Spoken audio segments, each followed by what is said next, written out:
All right, so good morning to all of you. Happy to see you here. My name is Alessandro Marzani, and I will co-teach this course, Advanced Structural Mechanics, for 9 credits in this master program. The course is offered only to the master program in civil engineering, so I guess you all should be belonging to this master program, civil engineering.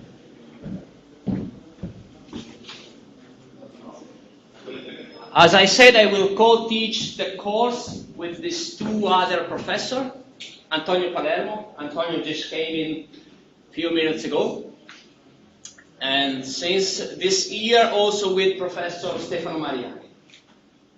If you had a look to the syllabus on the Guida web online, you have seen, like it is written here, that the course has 3 modules, 1, 2, 3. Okay? But do not care much about it. This is only an internal reason that we use to share the number of hours.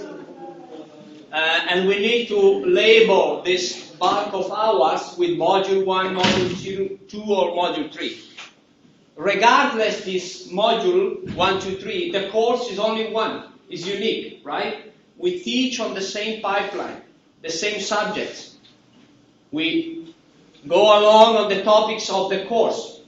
There are no different topics from module 1, module 2, module 3, okay? So you will be exposed to the same idea of the course, a little bit from myself, then Antonio and Stefano, all right?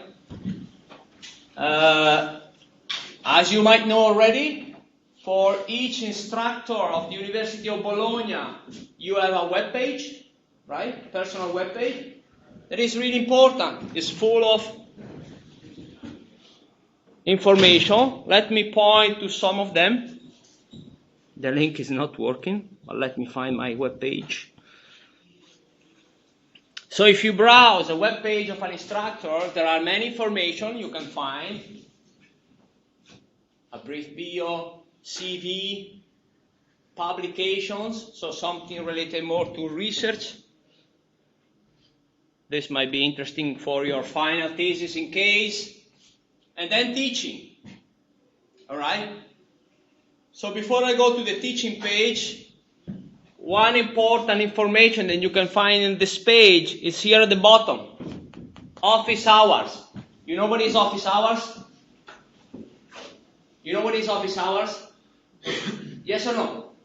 No? Office hour is a moment, so a lot of time, weekly. I have 2 because I do teach here in Ravenna. But you can find one here in Bologna, in which my door is open, the office is open, right? You can show up and you can ask questions, right? So it's important you use the office hours to be aligned with the course. So you try to do your best to follow the classes, work a little bit at home, and in case you have doubts, show up, right? Come to office hours, ask questions. There are no silly questions. No one in office hours is taking notes the fact that you are coming or not. We do not care. I do not care. You come, you ask question, any kind of question, and I will try to answer. This does not mean I will have the answer, but I will do my best to answer, right? We need to clarify doubts, right? Do not wait for the last week. It does not work. What has happened? No students over the years, I know. You will not come. You will come the last week, 1 week before the exam. And believe me, it does not work. You will not clarify your doubts if you come 1 week before the exam. As soon as you have doubts, you need to show up. This is my best advice, okay? So try to use it. So at the moment, this is the slot I had from the last year. I will adjust it. How? I will have to meet you and the other two other courses I'm teaching, and then I will have to find a free slot where you do not have the teaching and also the other students, okay? So in a week we will fix it, right? All right, so use office hours. Then the phone number and the email in case you need to reach me. Teaching. The top one is your course. What is useful? Maybe you know already, maybe not. Course timetable, right? So from here you reach the time schedule. So today is September 16, 9 to 12, we will be in this room. Apart from this, the timetable, this little thing teaches resources on Virtuale. You know this little thing? You click, and the system will ask you to add the Virtuale of this course to your framework, to your database. Okay? So basically, as soon as you click here and you enroll, your email will fall into the Virtuale. What is Virtuale? It's a repository of the course in which you can find the video lectures, material of the course, book, notes, exams, exercises, and so on and so forth. Your email will fall there and you will have access to Virtuale, okay? So this is something I recommend you to do it, okay? And also, what else? Yeah, and then Virtuale. We will look at Virtuale in a minute.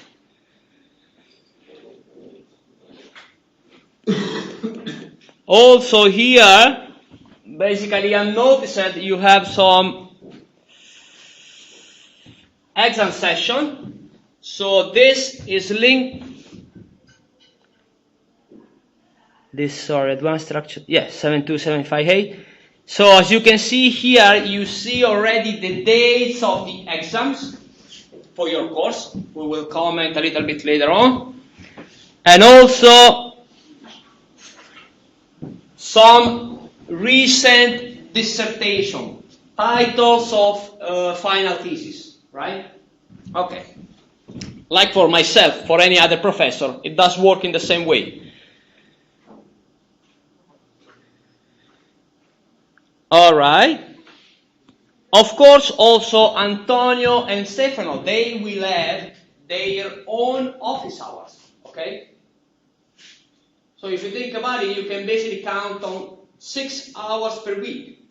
We will try to avoid overlap, so my office hours will not be in the same time window of Antonio and Stefano's office hours, okay? Also, we have a fantastic TA, which TA is like kind of young, I cannot say staff member, but it's formally enrolled to do some tasks for the course, and Wael will help us in building some exercises. And you can, of course, contact also the TA. All right, so now there is a kind of a bit boring thing we have to go through. Actually, each instructor has to go through this boring first contact with you. There is basically an introduction to the course. It's the syllabus. It's what we call the Guide Web. It's what you see online here. For each course, let me go back. For each course, every year we have to update this information right here. That is the first information we used to reach you, right? And this is a little bit self-explaining, but it's my task to comment it a little bit. So I will try to take it, good morning. I will try to be easy, light, right? Because it can be really heavy. But let's look together this one. This course is an extension of mechanics of soil and structures. Now, this mechanics of soil and structures can mean something to you or not, depending the country in which you have taken the bachelor, depending on the bachelor you have taken, right? Some countries is also called strength of materials, structural mechanics, and this is why this is advanced structural mechanics at the master level. So if you have a bachelor in civil engineering, you have seen this kind of course. How many of you have a bachelor in civil engineering? Raise your hand. All right. Few. How many of you in architectural engineering? No. How many of you in building engineering? One. How about the others? What kind of bachelor do you have? Environmental engineering. Okay, sorry, I forgot to mention that. And others? Don't be shy. Communicate. Come on. Sorry? Mechanical. Mechanical engineering, good. From France. I know your accent. You know mine, Italian, and I know your French. Okay?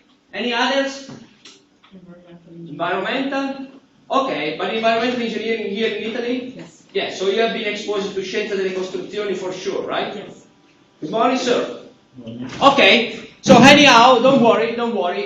This don't worry is related to the fact that you might have like a bit of knowledge. You might not have it. Right? Of course, if you have it, if you have done Scienze delle Costruzioni or some kind of structural mechanics, you get a little bit of advantage with respect to your colleagues, right? But don't be worried. We will cover all the topics. In all the topics, all the information will be given to all of you.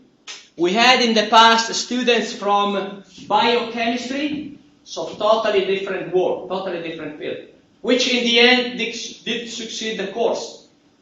I remember we had from China a student with a bachelor in economics, so really far away from us. But in the end, the guy was able to pass the course, okay? So the key word to pass is to understand. To understand. It's not an easy course, right? Don't take it easy. It is not. Even though you think you're already solid and good, well, I can punch you with tough questions in case. So do your best to learn. But the key point is to understand, right? Understand. So you can be down on books 10 hours per day, but if you do not understand what you're doing, it does not mean much, right? We will find out, okay? So try to understand. And in case you have questions, what do you have to do? Ask. What time? Office hours. Office hours, right? Easy, super easy. All right. So let me skip this and jump, to the same idea, but with a little bit lighter slide. So what we will do in this course?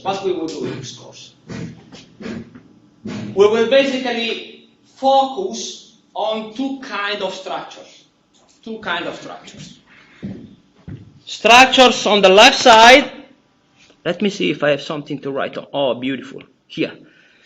Structure on the left side, which are called everybody calls them truss structures, right? Trusses. They are built by slender elements, right? All connected together at joints, right? And generally, if you have loads on them, the loads are considered a joint. These are specific kind of structures. There are many outside there. They are used to cover large spans because they are light, because they exploit the material at their best, right? So you can actually have a light structure capable to cover really long distances. So they are used, like in this case, for bridges. This is a steel truss bridge. But even if you go on fairs, you will see the roofs, right? Built by this idea. Really slender elements, all connected together to cover large spaces, right? Truss structures, slender element connected to joints, loads on the joints, or frame structures on the right side. What is the difference? Still in frame structures, you have slender elements. Let me use the red. Slender elements. Don't look at the floors at the moment. Slender elements connected together. But in this case, the loads can be also on the elements. Here. While on the truss structure, the nodes, ideally, here are represented with these yellow dots. they do allow the element to rotate freely one respect to the other one. In frame structure, the nodes do not allow for this relative rotation, right? In the frame structure, the elements are rigidly connected. So if one element wants to rotate, the other one rotates as well. You got it? While in the trusses, they can rotate freely. And again, here you have loads only at nodes. Here you have loads also on the elements. Okay, these two kind of structures, right, that you see on the top, right? For them, we do build models, right? We always, as engineers, we always build and solve models, right? So while this is the true structural problem, this is the model related to this problem. We do design, verify, we do size this structure by considering a model. You will never solve a true problem. You will never solve a true structure. You will never design a true building. You will work on the model of a true building. From the reality to the model, there is a gap. There are assumptions, there are hypotheses, there are models of material, of the geometry, of the constraint, right, of the loads. There is a gap, right? Well, for this is a good model. Now, I don't know how much you understand this model, but let me explain you the model in simple terms. Each black straight line does represent one of the elements, right? And this is called truss element.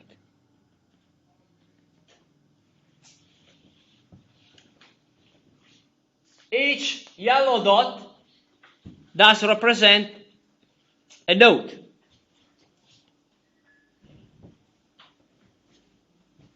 These symbols down here, they do represent constraints. So, reality, model. So the gap you might feel, which is huge, right, can put you in some troubles, can say, okay, is the model good to represent the reality? Do I really trust this model to size the true structure?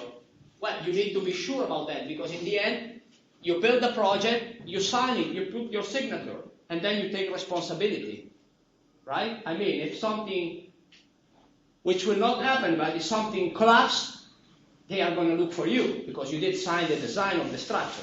So you need always to ask yourself if the model, so simple, is good to size and design a structure. Well, the answer is yes. We work on this model because it is reliable, because it uses not only here in advanced structural mechanics, everywhere in the world, in software, right?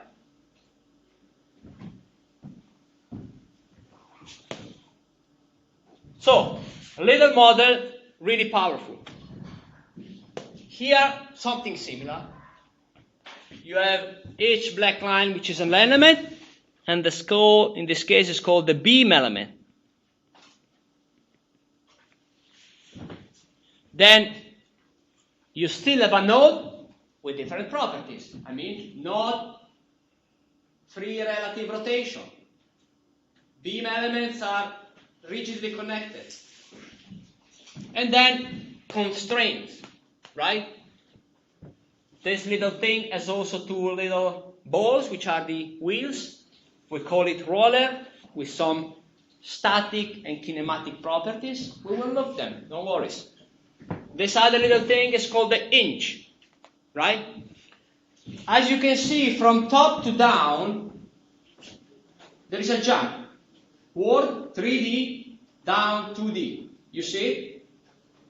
Right? 3D structure, 2D problem, 2D. 2D, I mean 2-dimensional. 3D, 3-dimensional, 2D, bidimensional, right? So in this course, we will look only at 2D problems. 2D problems. Why? Well, we have some targets. We have some targets in terms of teaching. We want to teach you some stuff which can be done by considering only 2D problems. So for us is enough. For you, believe me, is enough. And then to step to 3D is a piece of cake.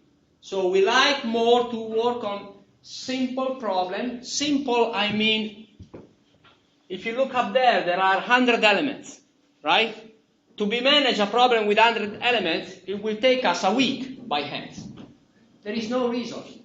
Because the knowledge you gain working on 100 elements is the same knowledge you gain working on 3 elements, right? So, if you look also the delta from top to down, in terms of number of elements, don't think that this will simplify the knowledge of the problem. Not at all. By working on a simple example like this one, you can get the full knowledge you need to solve a problem with 100 elements, right? So we like to work with few elements and to develop everything, okay? So only 2D, few elements. Also, let me use another color, static. In this course, everything is static. There is no time variable. There is no inertia forces, right?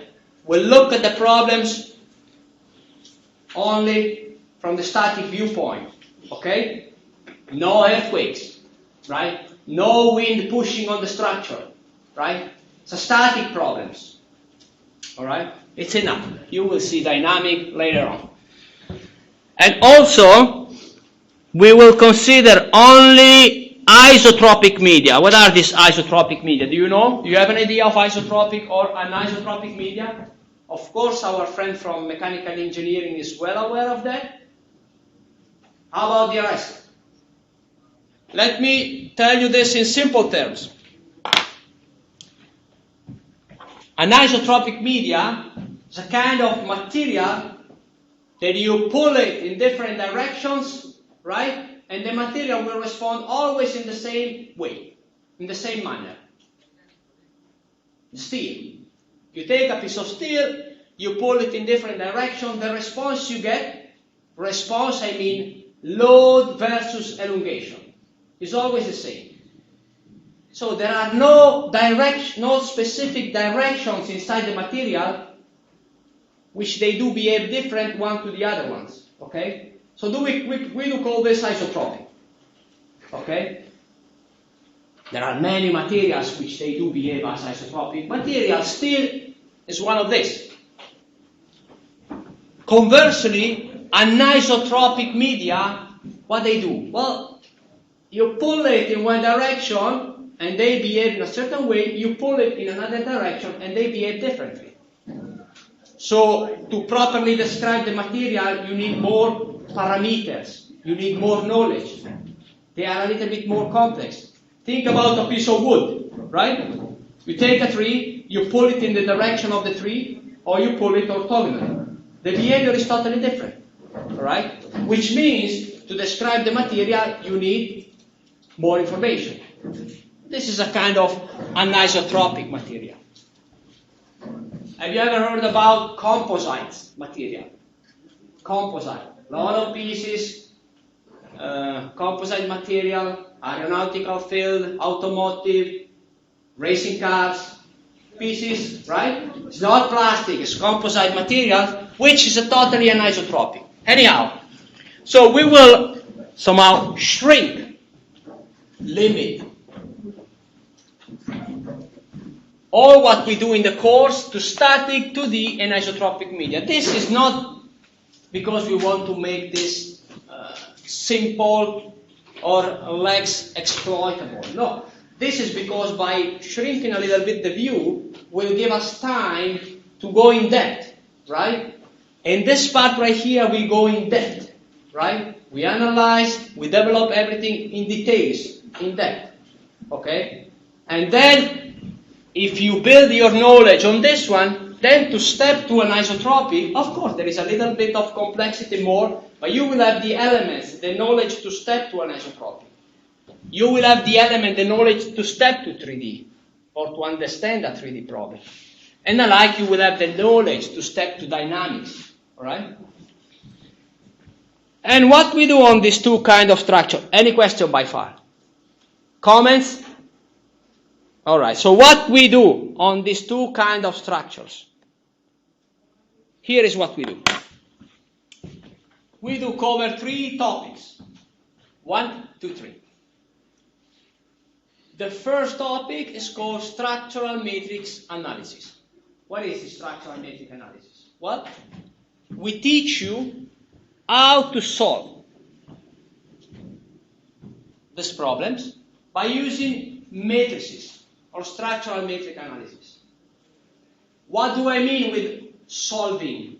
Well, you have a problem loaded, and we want to understand how the load does reach the constraint, right? This load, which is applied up there, somehow will reach the constraint, right? So how the load, hello, good morning, is flowing into the elements to reach the constraint, how the constraint will respond to the load, how much the element will be loaded, how much the element will deform, right? How the final configuration of the structure is going to be, and so on and so forth. This is the solution, right? So we will work on this way to solve the structural problem, which is really powerful. It's much more powerful than any method you have seen in your bachelor. If you remember from your bachelor, for those of you who have seen, there's 2 main classes of problems, statically determinated and statically indeterminated, isostatic, hyperstatic, right?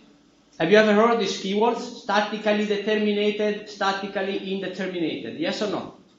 Yes. Well, anyhow, 2 different kind of problems. Well, for the method up here, they do not make any difference. More the structure is statically indeterminated, that with bachelor methods is problematic. It becomes easier for this approach. I will teach you, I will show you, we will show you. And what we do? Well, we do work on both trusses and frame problems by using this matrix approach. We will find out the key matrices, we will find out how to put them together, we will find out how to find the solution, and so on and so forth. And in the meantime, we will show you that this piece of knowledge that we are putting on the papers together, right, is the basic of the so-called finite element method. Have you ever heard about the finite element method? What is it? It's an idea to solve problems, physical problems. Structural engineering, physics, chemistry. I mean, in every domain in which you have like equations, the finite element method can be used to, practically solve them, even in complex scenarios. For structural problems, the idea is that to show you that, as I said, what we do by hand is the core of this finite element method. And how we verify that? Well, we will bring you to the lab using a computer with a software that is based on the finite element method. It's a commercial software, one of the many that you can find in an office, in a firm, in a company you will go and work with. You will see that what we do in papers is one-to-one to what you have in the software. Basically, the software is nothing more than taking the knowledge we build by hand, explode it, right?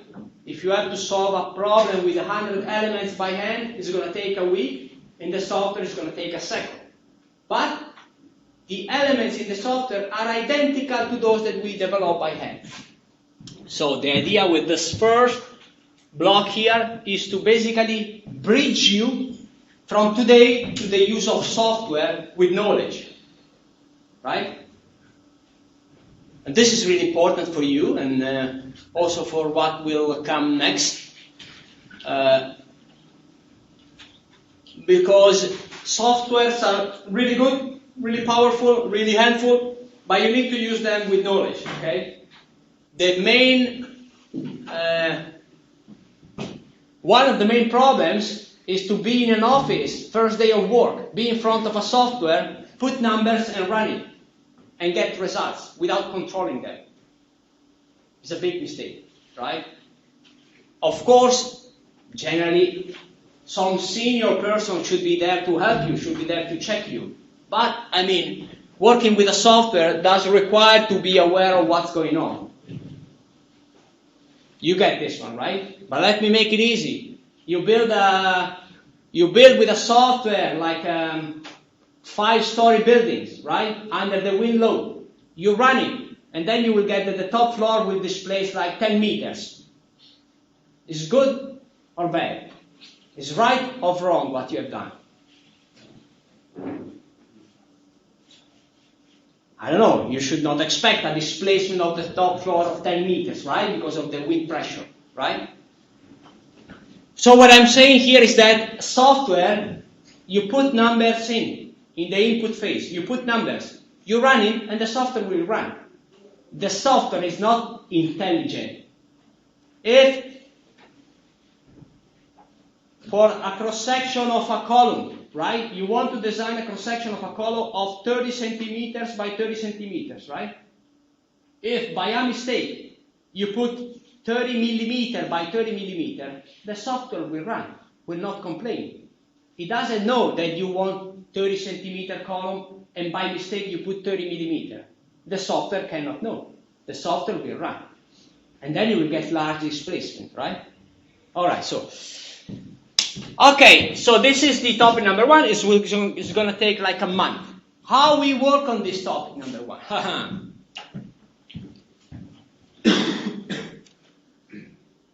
Let me take right here, just to show you also what we are going to do. So this is something standard I will do, Antonio will do. So we use also the notes, the tablet right here, and we do write on. Right? And at the end of the class, we will build a PDF and we will load it in Virtuale. I'll show you later. But the key idea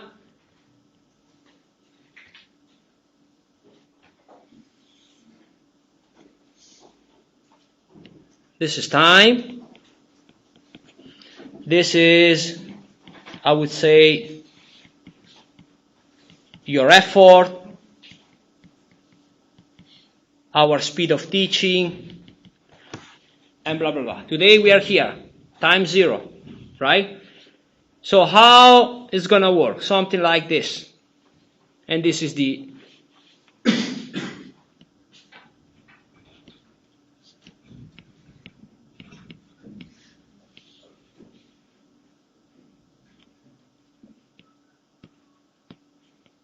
end of the course.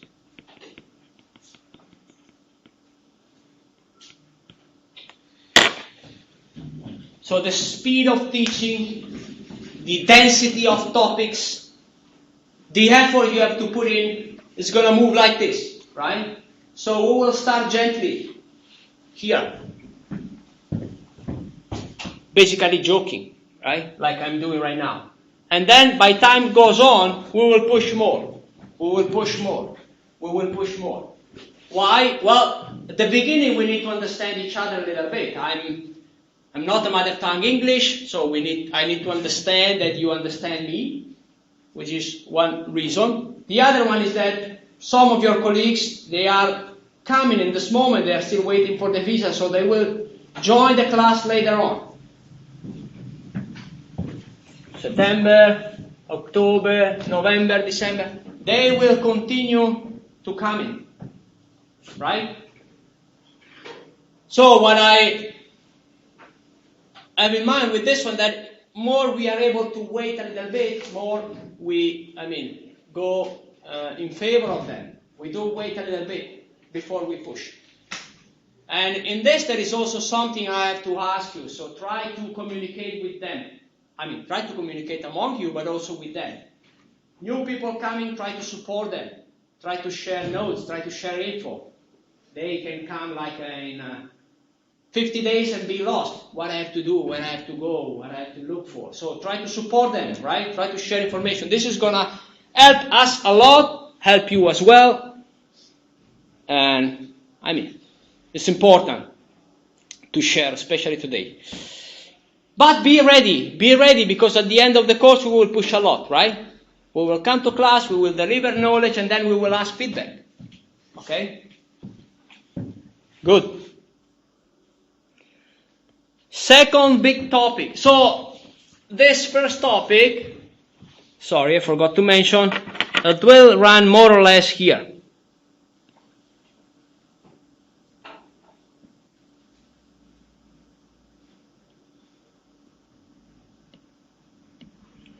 So more than 1/3 of the course.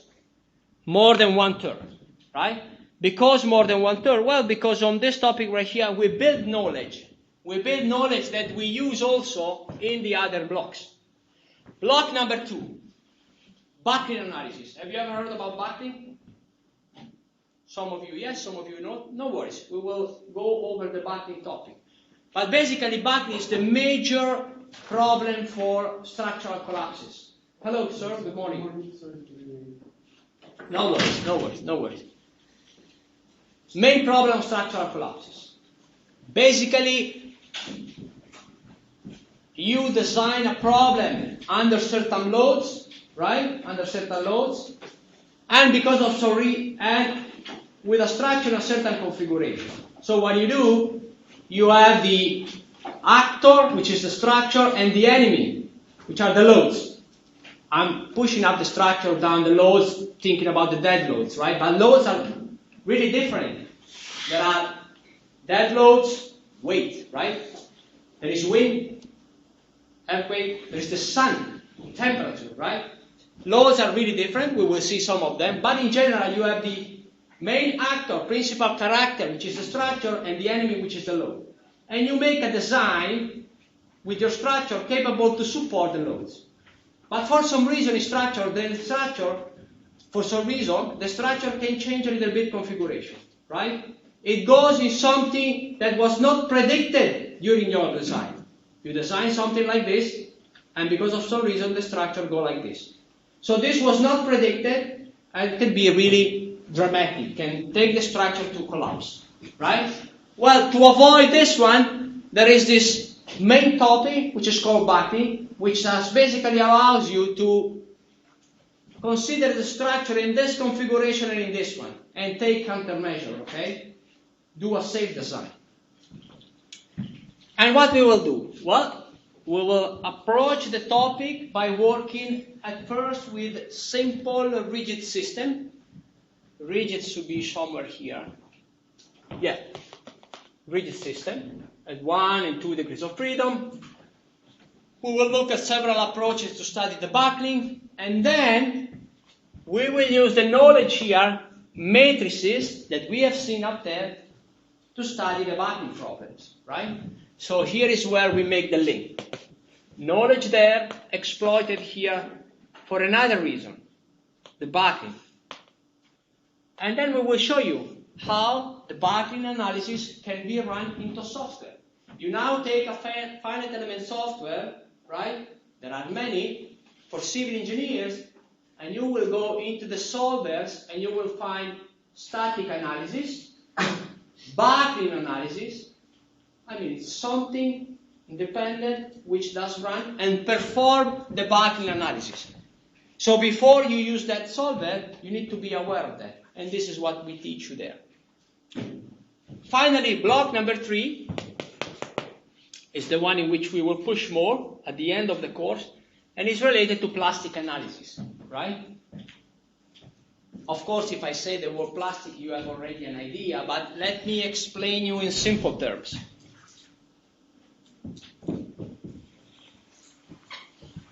If you look at these two problems, let's suppose you load, I'll try to explain.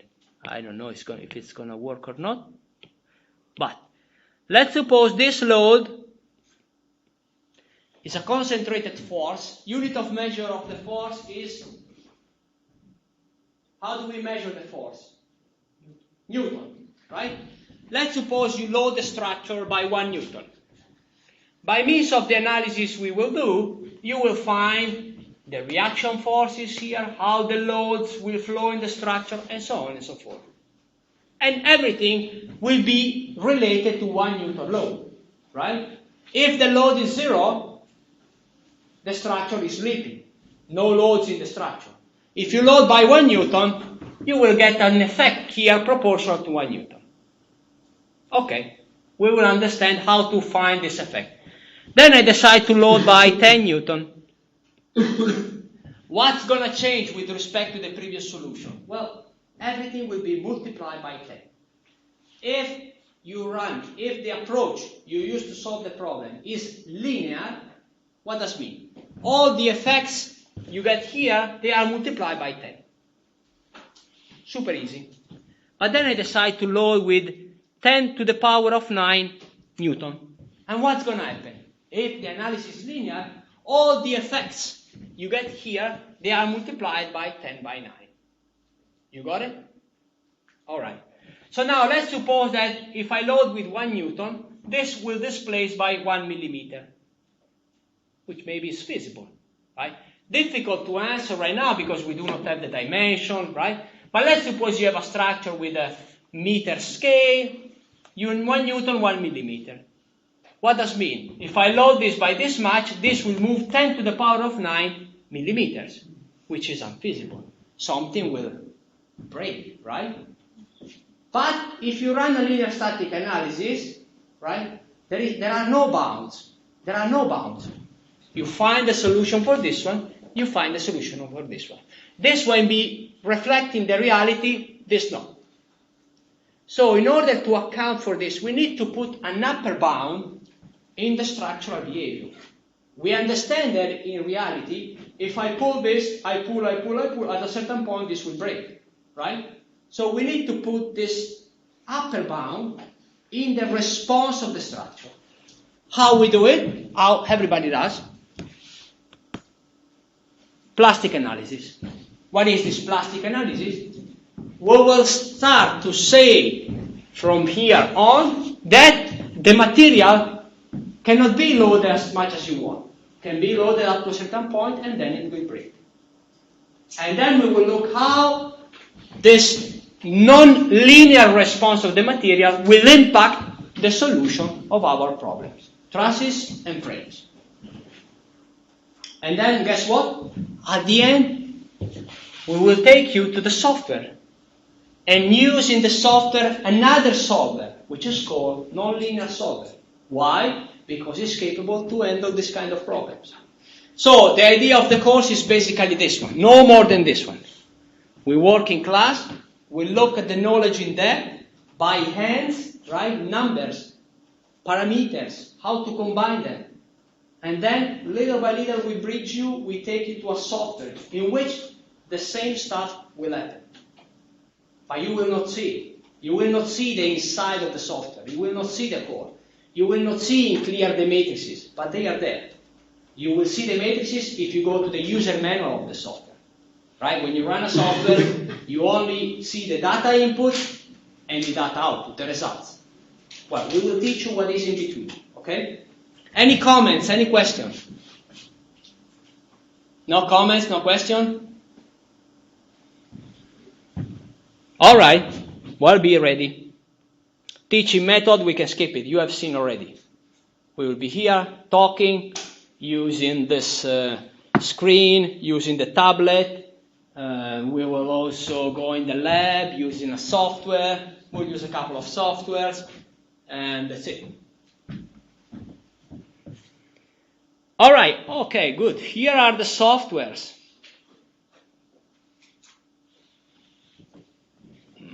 I guess this is the old, give me a second.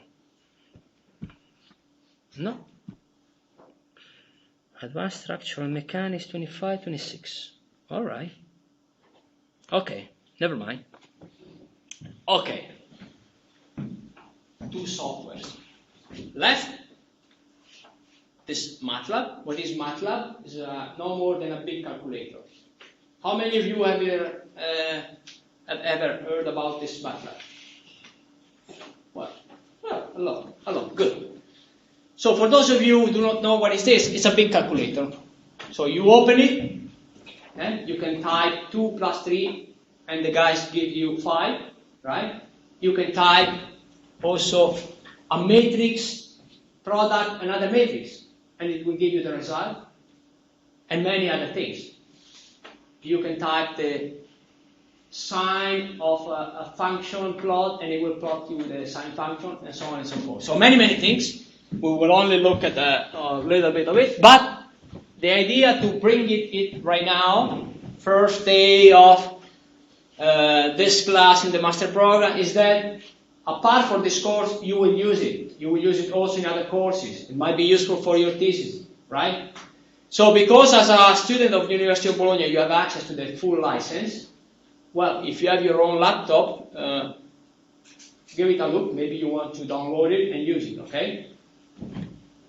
And so this, you browse Unibo student MATLAB license, and you will be pointed by Google or any other browser you use to the license, and you read and download it, and you can use it.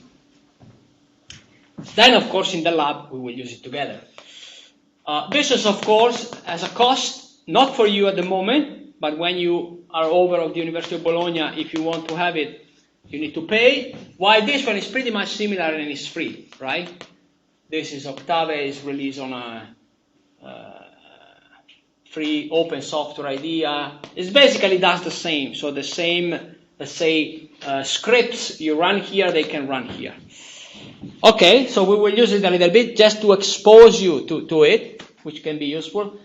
While on the other side, on the right side, there is this finite element software base, Strauss 7.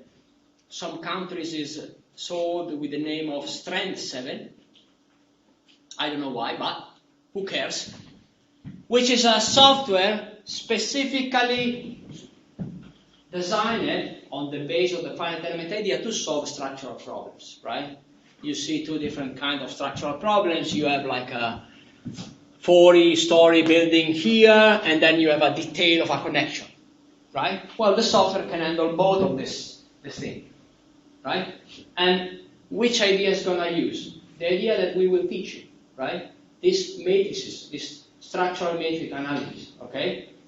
So again, we will never work in class with a problem like this one, with 1,000 of elements. There is no need. We will learn everything by working with 3 elements, right? And then, if you have time, desire, and you want to build a 1,000 element building, you can do it, right? Nothing will be changed. Each of that element has a proper matrix that we will see in detail. All right. How do we work with this one? Well, we do work in the lab. It's already loaded in the computers in the lab where you will have class. And also we have a demo version that we can give it to you, right? So in case you have your own laptop and you want to install the demo version, you will be able to download from virtually the demo version and play a little bit. All right? The demo version we have, it's fully functional. All the tools are fully working. The only limitation is in the number of elements you can consider it. I guess, if I remember well, up to 20. But we don't need that many. Of course, you cannot build that model. And the other limitation is that you cannot save. You cannot save your model. But we will teach you that for a 3-element structure, you need only like 2 minutes to build a problem. So there is not even need to save the model. All right. So, for the 3 topics, how you can be aligned, how you can prepare yourself. Well,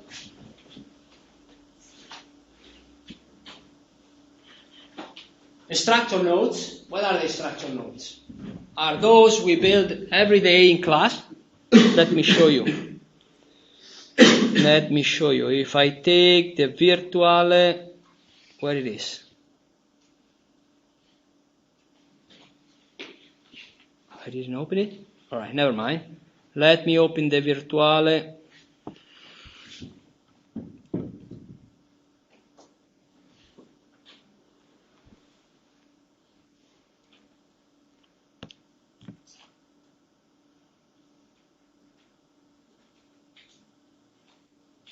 Of the last year.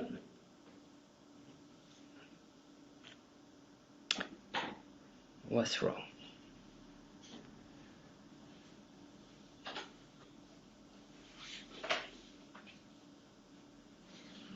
Okay, so if I go here, 2024, Advanced Structural Mechanics, 2024, yes. This one? Alright, let me open this one. So this is the handwriting of Antonio. These are the instructor notes. So basically, during the class, we develop the topics and we do write. We do write there, and at the end of the class, we do upload the notes where? In Virtuale. If you look in Virtuale last year, at the end of the course, you have for each lecture the PDF of what has been done during the class, right? The notes. You got it? So these are the instructor notes. Instructor notes.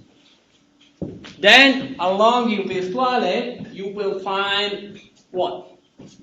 Exercises with solution. So you try to solve them, you compare with the solution, right? Many. None at the beginning of the course. If you look at the Virtuale right now, we will look at, you will not find this, but over time we will load them. And then, close to the end of the course, exams. Sample of exams with solutions, right? Very similar to those you will find in your exam, right? So try to solve them, try to understand them and solve them. If you have problems, come to office hours, and then we try to clarify the doubts. So they will jump in Virtuale during the course. So if we go to the Virtuale of this year,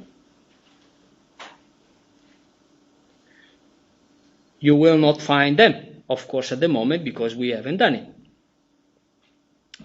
No, sorry, I need to select 2025.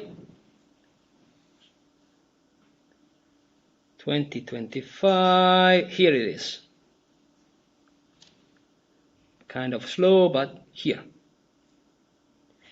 So as you will see at the moment, you have no lecture notes, empty, right? You have the syllabus, the PDF I'm showing to you right now. And then you have already some material.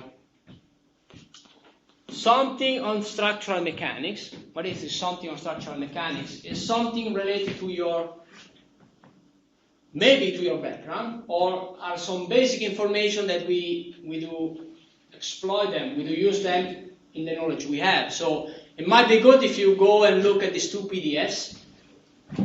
Nothing to be afraid of. Let me show you.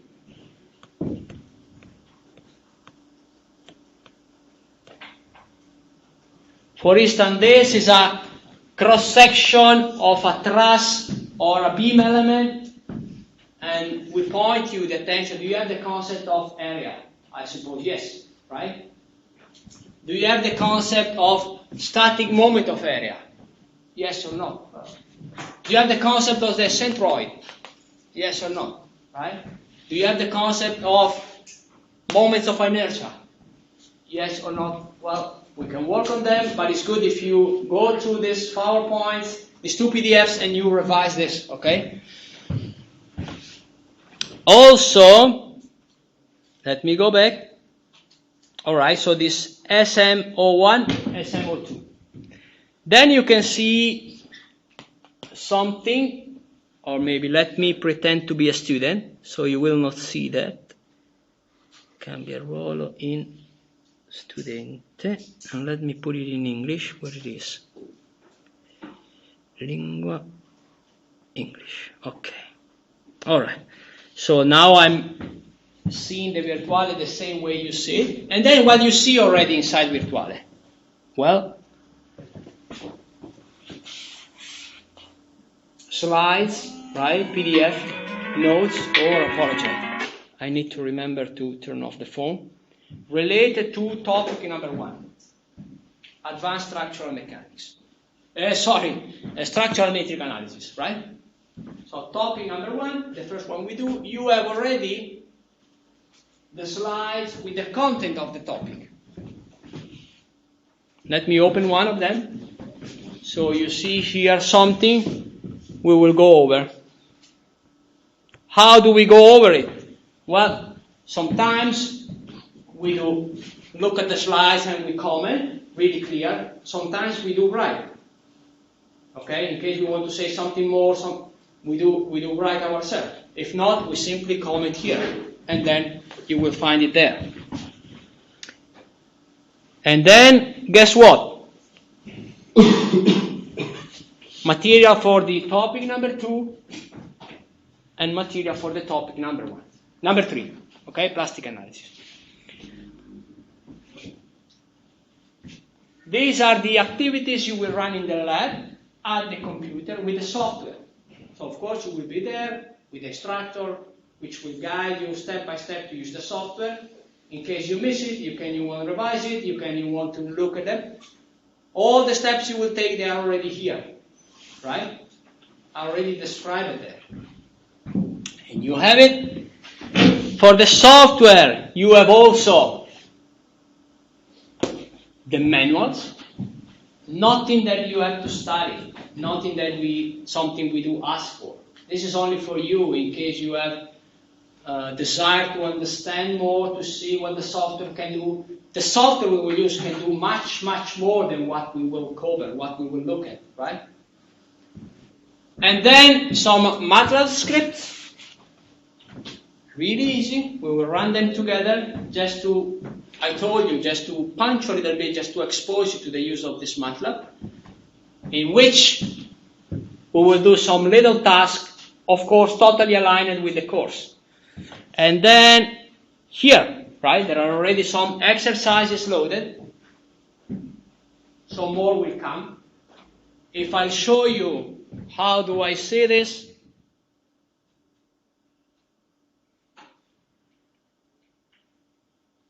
you will see that there is much more below, that we will open it. There is those blocks that at the moment you do not see, in which we have solved problems, right? Solved finals, and so on and so forth. Another important thing is this one, participants, right? So at the moment, okay, so you are probably here already. There are already 33 students, right? How to jump inside this one? I told you, right? You go on the syllabus of the course, you click on resources on Virtuale, and you enroll. So let me scroll this little by little. You should see yourself here. Then let me sort them by name, by last name.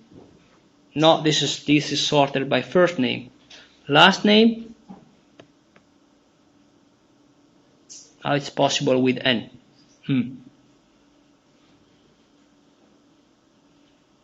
No, last name does not work. Well, let's sort it by the first name then.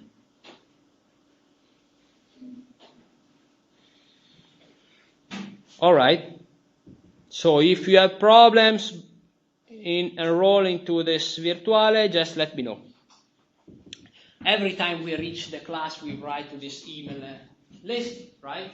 From there, we will reach all the students enrolled here. So if you cannot enroll here, let me know, or be in contact with a friend. And tell to the friends every time you reach an email from Virtuale, forward it to me. Okay, what else? Okay, so instruction notes, plus the PDFs we have in Virtuale, and exercises. Well, you can register, no password is needed. Also, in case you want to know more, well, we have a reading for each of the topic. For the structural metric analysis, we have this book. You don't have to buy, the PDF is in virtuale. This book up here. For the bargaining analysis, we have another book. It's also in virtuale. For the plastic analysis, we have only one chapter from a book. Of course, I mean, to me there is no need to look the entire book, right? In case you have troubles, you can look into the book. The book is always the best way to go because it's more rich, because every word is really balanced, because the text has been revised, because it should be free of mistakes, right? So the book is always the main source of information you should look for. So in case you have troubles, problems, in case you cannot reach for office hours, go through books. All right? This is the idea. And you will find them in virtuale.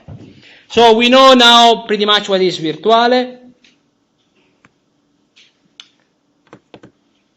What is Panopto? Panopto is a software we use to record the lectures. So right now we are recording the lectures. Yeah. One main point I forgot to mention is this one. So Panopto is recording what is on the screen at this time. It's also putting on the side of the screen what is taken from the camera. We can point the camera to me, to you, to the board. Not really interested in this part. When you look at the video, you can look only at the main screen volume to look at the camera, to make it bigger. And is also recording the audio. To record the audio, we use this environmental microphone right here, which is working, especially if I talk a little bit loud, like am I doing, with the hope that my voice falls inside. The problem we might have in the moment of interaction, because if you ask a question from down there, if your voice is not loud enough, it will not fall in the microphone. So sometimes I am awake and I do repeat your question, right, such that the question goes into the video. So those students who are at home, they can listen the question and then listen my answer, right? But you can help me as well by posing like loud questions. In that case, your voice will fall into the audio. There will be no need to repeat, and then I will answer. You got it? All right. Okay, let's look here. Timetable. I guess this is right. So we meet on Tuesday morning here. Then Wednesday. At Wednesday, if you look at your time schedule, you have 3 hours of Lab 3, right? Well, this is going to be cancelled. So your sessions will be 2 hours only, right? So the reason is that your course is 9 credits, 8 hours per credits. So overall, we have to teach you 72 hours. Seems strange, but we cannot teach you more. We shouldn't teach you more. Sometimes we reach like 100 hours. We like to... But from a, let's say, frame or viewpoint, this is the number of hours we should teach you. And at the moment, if we look at the calendar, we have 89 hours. So we need to remove from the calendars some of the hours, and this was the idea. So to keep alive each lab session, but to reduce the time. Then how it can work? Well, the instructor can be there with you the 2 hours teaching, right?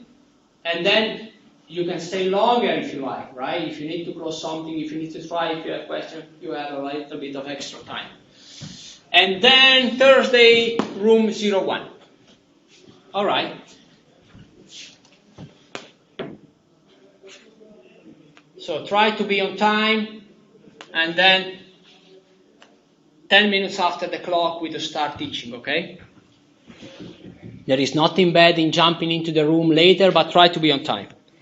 All right, this is the main slide. The slide who does stimulate you more, the one you are looking for, the assessment. How do we assess you?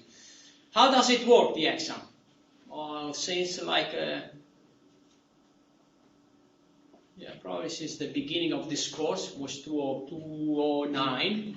Well, basically we have both written and oral. Written and oral. The written test is based on 3 exercises, right? And you will have 3 hours of time to solve it by hand, on papers. You can have your calculator, you can have a cheat sheet with some coefficient I will explain you later. And it goes up to 30 points.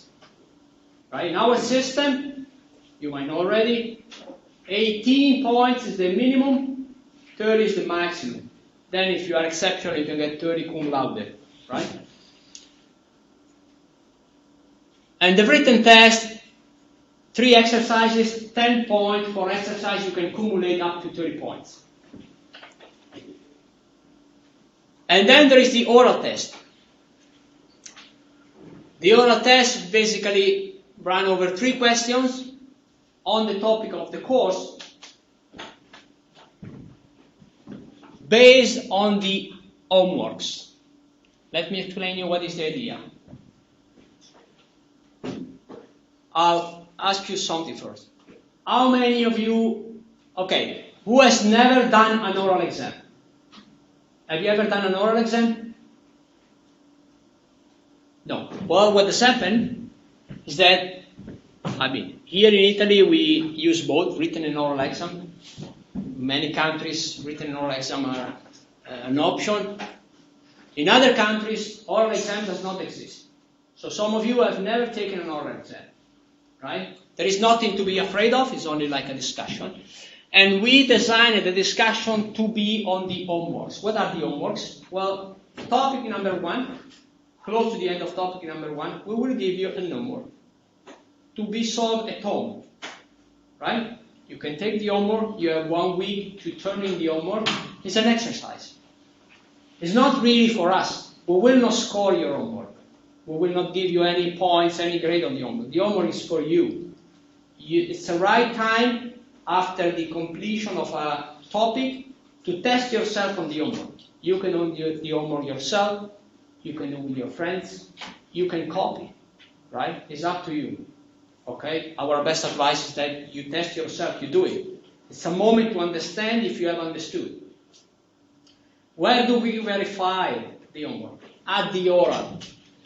At the oral, we do your homeworks, you print them, and you take them with you.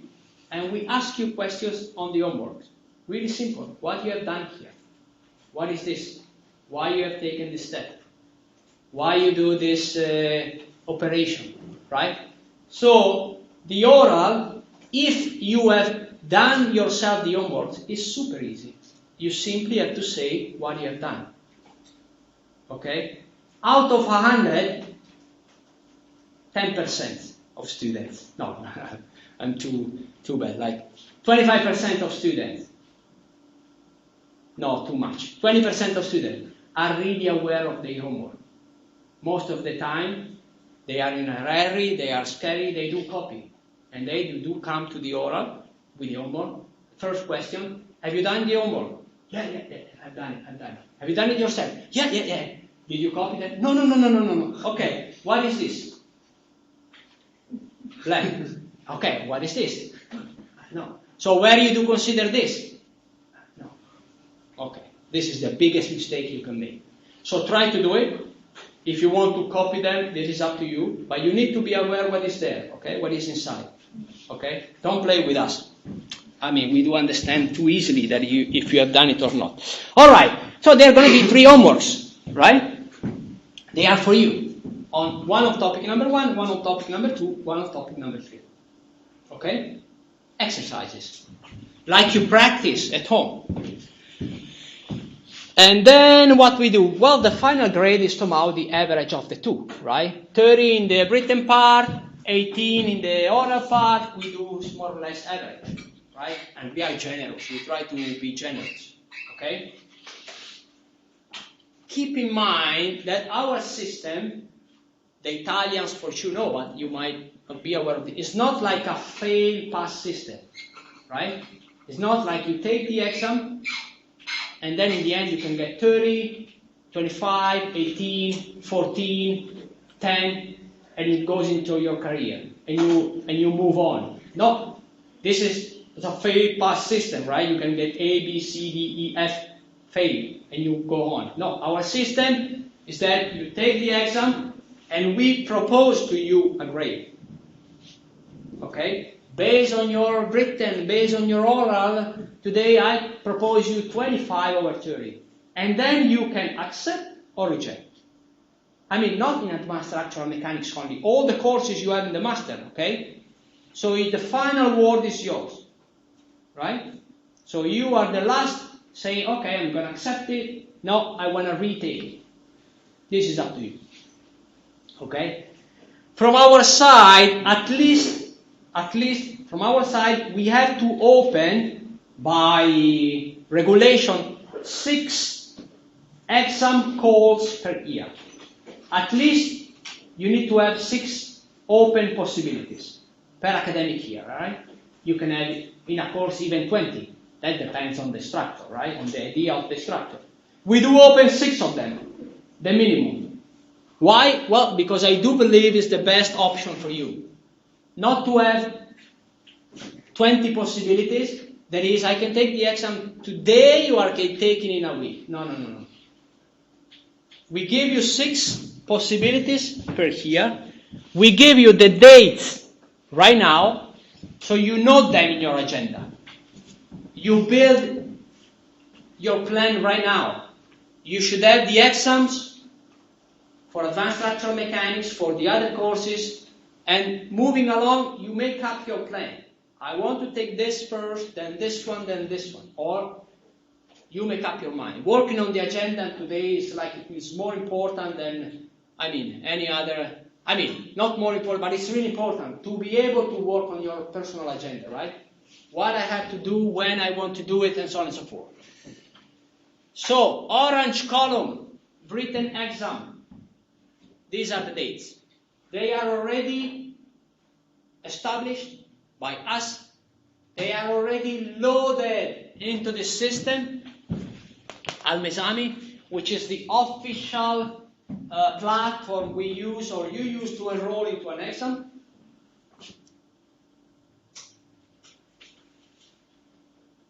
December 22nd, January, February, June, September. 6 of them, right?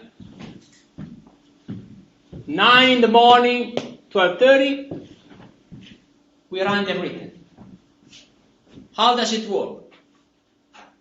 You come in, you get the exam sheet, some papers to write on, you reply to the questions. How many exercises? 3, 1 on topic number 1, 1 on topic number 2, 1 on topic number 3. You solve the exercise, really similar to those we solved during the course. So if you come to class and you are aligned and you clarify your doubts, it would be easy, right? It would be easy. We collect all the written tests, we go back in the office, and we start to check them, we score them. And we grade them. In the grading idea, we also consider the overall performance of the class. That is, let's suppose none of you is able to solve the exercise number 1. What we do? Well, we take part of the responsibility. We said, okay, half of the responsibility is by the students and half is by the instructor. We were unable to convey the message, right? So we decrease the weight of the exercise number 1 in the grading. You got it? Yes or no? Let's suppose the exercise number 1 does weight 10 and no one is able to solve them. We do reduce this 10 points. We do consider like 2, 3 points only. And we'll put the remaining 7 points to the second and third exercise. You got it, right? In your favor, right? What has happened? Well, there is always, so do not get along together and decide to skip the exercise number 1 because it does not work. There is always fraction of students which is able to solve all the 3 exercises, okay? All right. We grade them, all of them, and then we reach you with an email, with a table, your matricular number, points in the exercise 1, 2, 3, overall number of points. If all the 3 exercises are positive, you can go to the oral. When? Well, if you get a positive written test here, you can take the oral you like over the academic here. So you can take, generally we have a written 1 week after the oral. If you are focused on this course and you want to put it back, put it in your career, you can take it. 1 week after, we get the oral. But it's up to you. You want to take this written in December and come to September to the oral, for us it's fine. We will keep the written test, no problem to us, okay? Other scenario, you solve 2 exercises positive and 1 is mistaken. We give you the option to recover 1 exercise during the oral. That is, you come to the oral, before we do the oral, we give you like 1 hour time and only the exercise to recover. Let's suppose you mistake the exercise on back. You show up to the oral, I want to take the oral, okay. We check the exercise, backing exercise was negative, okay, you have the option. You can retake the exercise on the backing only, right? If you pass it, then you move to the oral. Is that okay? All clear? Questions? All right. Okay, so remember to register in Almesami if you want to.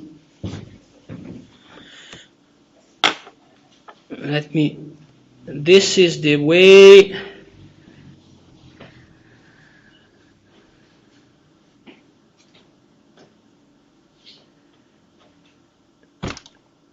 All right, this is the way I do see Almesami. I guess you do not see the same platform this way, but let's do a double check. December 22nd, the first call.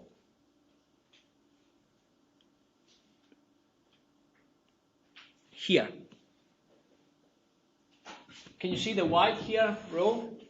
December 22nd. And the slide says at 9, so I ask you to come a little bit earlier. 9:30 the exam will start, right? It's a written test, right? At the moment, no one of you is enrolled, okay? But you should find, let me do check here.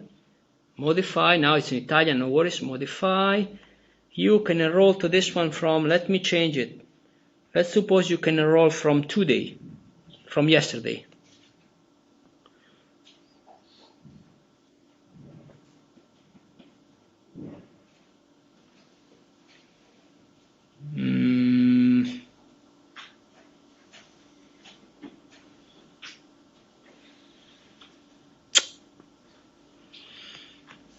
No, this is a mistake. What's wrong? I didn't change the date. Okay, sorry. Every time you modify something, the date goes away. So 22nd December. All right. Okay, right now you can subscribe to this exam since yesterday. So in some of your applications, or in the application you use to register in the exam, you should see the link to this advanced structural mechanics December 22nd. And you click enroll, right? So you can do it. What do we ask you is you can enroll. If you decide to not come to the exam, just remove your name, okay? You go there and you remove your name. It's important to us to understand how many students will come to the exam. Why? Because according to the number of students that will come to the exam, we will book the proper room, right? There is a strong need for rooms here in this building to go ahead with the works. So if 10 students are coming to the exam, we will book like a small room and leave like a bigger room for another professor for another exam. You got it? Good. So this is why you do not see the room here to be decided. Right? The room will be booked by us according to the number of students. And then the evening before the exam, you check there and you will see where is the room of the exam. All right? Any questions on this? Any question on the exam modality here and on the dates? Yes, please. If you fail, for example, on January 12th, can you then take the test again on February 2nd? Yeah. How often can you fail? Is there a month numbers that you're allowed to fail? No? Okay. So, if you take the exam December 22nd, if you fail, you can come to the next one. It's up to you. You can skip the next one and come to February 2002 and so on and so forth. All of them are open to you. Our policy is that you fail, we do not care. We do not sign anything in your career. I know some professor will put like a note in your online career. The student came to the exam and he failed. She failed.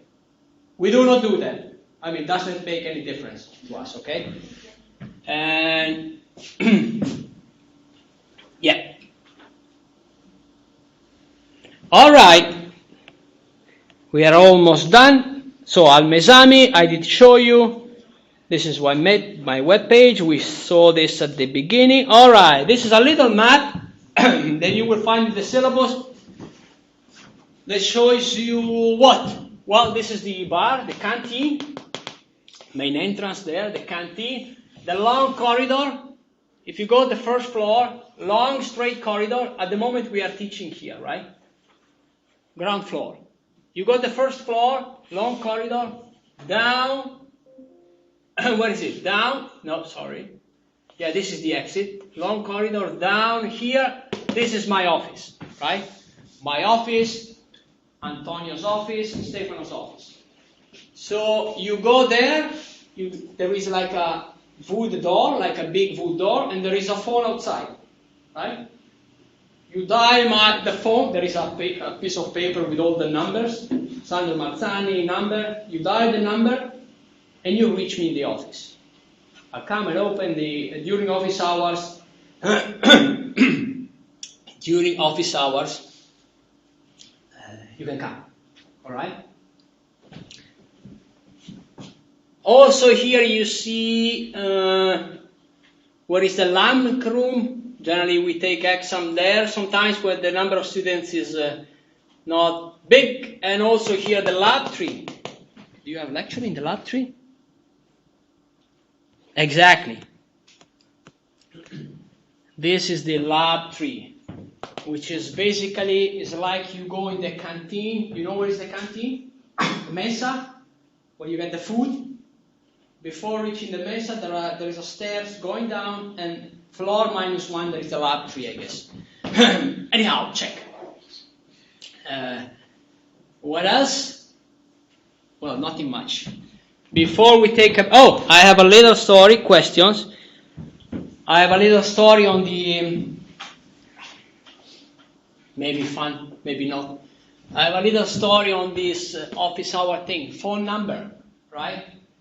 Right now, in front of the door, you have a phone. You have a phone with a button, like 5, 1, 2, 3, 4, right? Up to 3-4 years ago, we got like an old phone. I don't know if you ever seen like an old phone in which to dial the number, you have to put the finger, rotate the wheel up to a certain point and leave it, and the wheel will go back. Have you ever seen this phone? Right, everybody has seen this phone, right? So there was one Chinese student. I love Chinese, so if you are Chinese, I'm not blaming on Chinese. I love Chinese. So there was a Chinese student who was supposed to come to the office. So he came. I told him, okay, come at 2 p.m. We meet and we discuss. I will come. Okay. First, the office hour was on Friday. No one showed up on Friday, the office hour. So the Monday morning after, I saw him here in class, same room. You did not come to the office hour. Professor, I came. You were not there, I came. No, I was there. Was there the entire afternoon, you didn't. Second week, the same. I was waiting for him. No one showed up. And then, after a couple of weeks, I realized the guy was coming to the phone, and he was dialing the number by pushing the numbers. So, he didn't, it was first time for him to see this kind of phone. So it was simply pushing the numbers. Basically, it was not calling me. You got it? All right. Right now we have a modern phone. You simply dial the number, and I will be on the other side answering, okay? All right, so on this first PowerPoint, any question? Any question about the exam, how the exam works? Where is the material of the course virtuale? How to register in virtuale? All right? All clear? Right? Okay, so let's now take a break. I will have to remember to do this. So I can put an hold on the video. The video here, okay. We are now recording. Okay, back to recording. Okay, so as you have seen here, there is a chance to take the written test on December 22nd. The exam on December 22nd is unlike any other exam, right? There are no advantages in terms of the exam difficulties, right?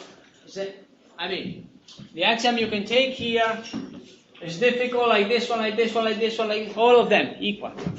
The idea to put the exam on December 22nd is mainly for you, in case you want to take it before the break, right? Work on the oral for January 9th, and maybe January 9th you have passed advanced structural mechanics, all right? So I do, to me, if you're able to come to class, if you're able to stay aligned with the topics, if you work on your exercise, it's a good choice, right? To restart on January 9, adding advanced structural mechanics in your curriculum, okay? Done, and look for other exams. All right, but this is up to you. I told you, you need to work on your agenda. All right, so where do we start from? Structural metric analysis, topic number 1. Where to start?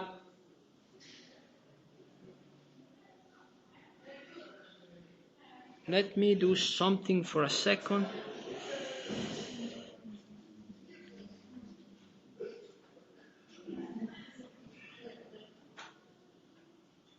No, I guess, sorry, I guess I can do something different.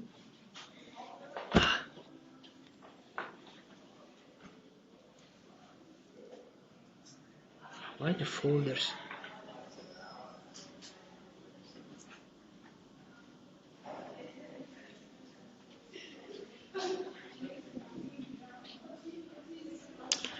I guess we can use this one, and I might have better tools to write on. All right. Okay, full screen, and then something to write on. Okay. I told you we'll start gently, right? Working on the topics. So let's use this 1 hour left, the time we have up to 12. So 1 hour and 10 minutes to work on this first PDF that you see in the block structural metric analysis. I told you truss structures, frame structures. The key element, the key structural element for the truss structures, something we did schematize like this,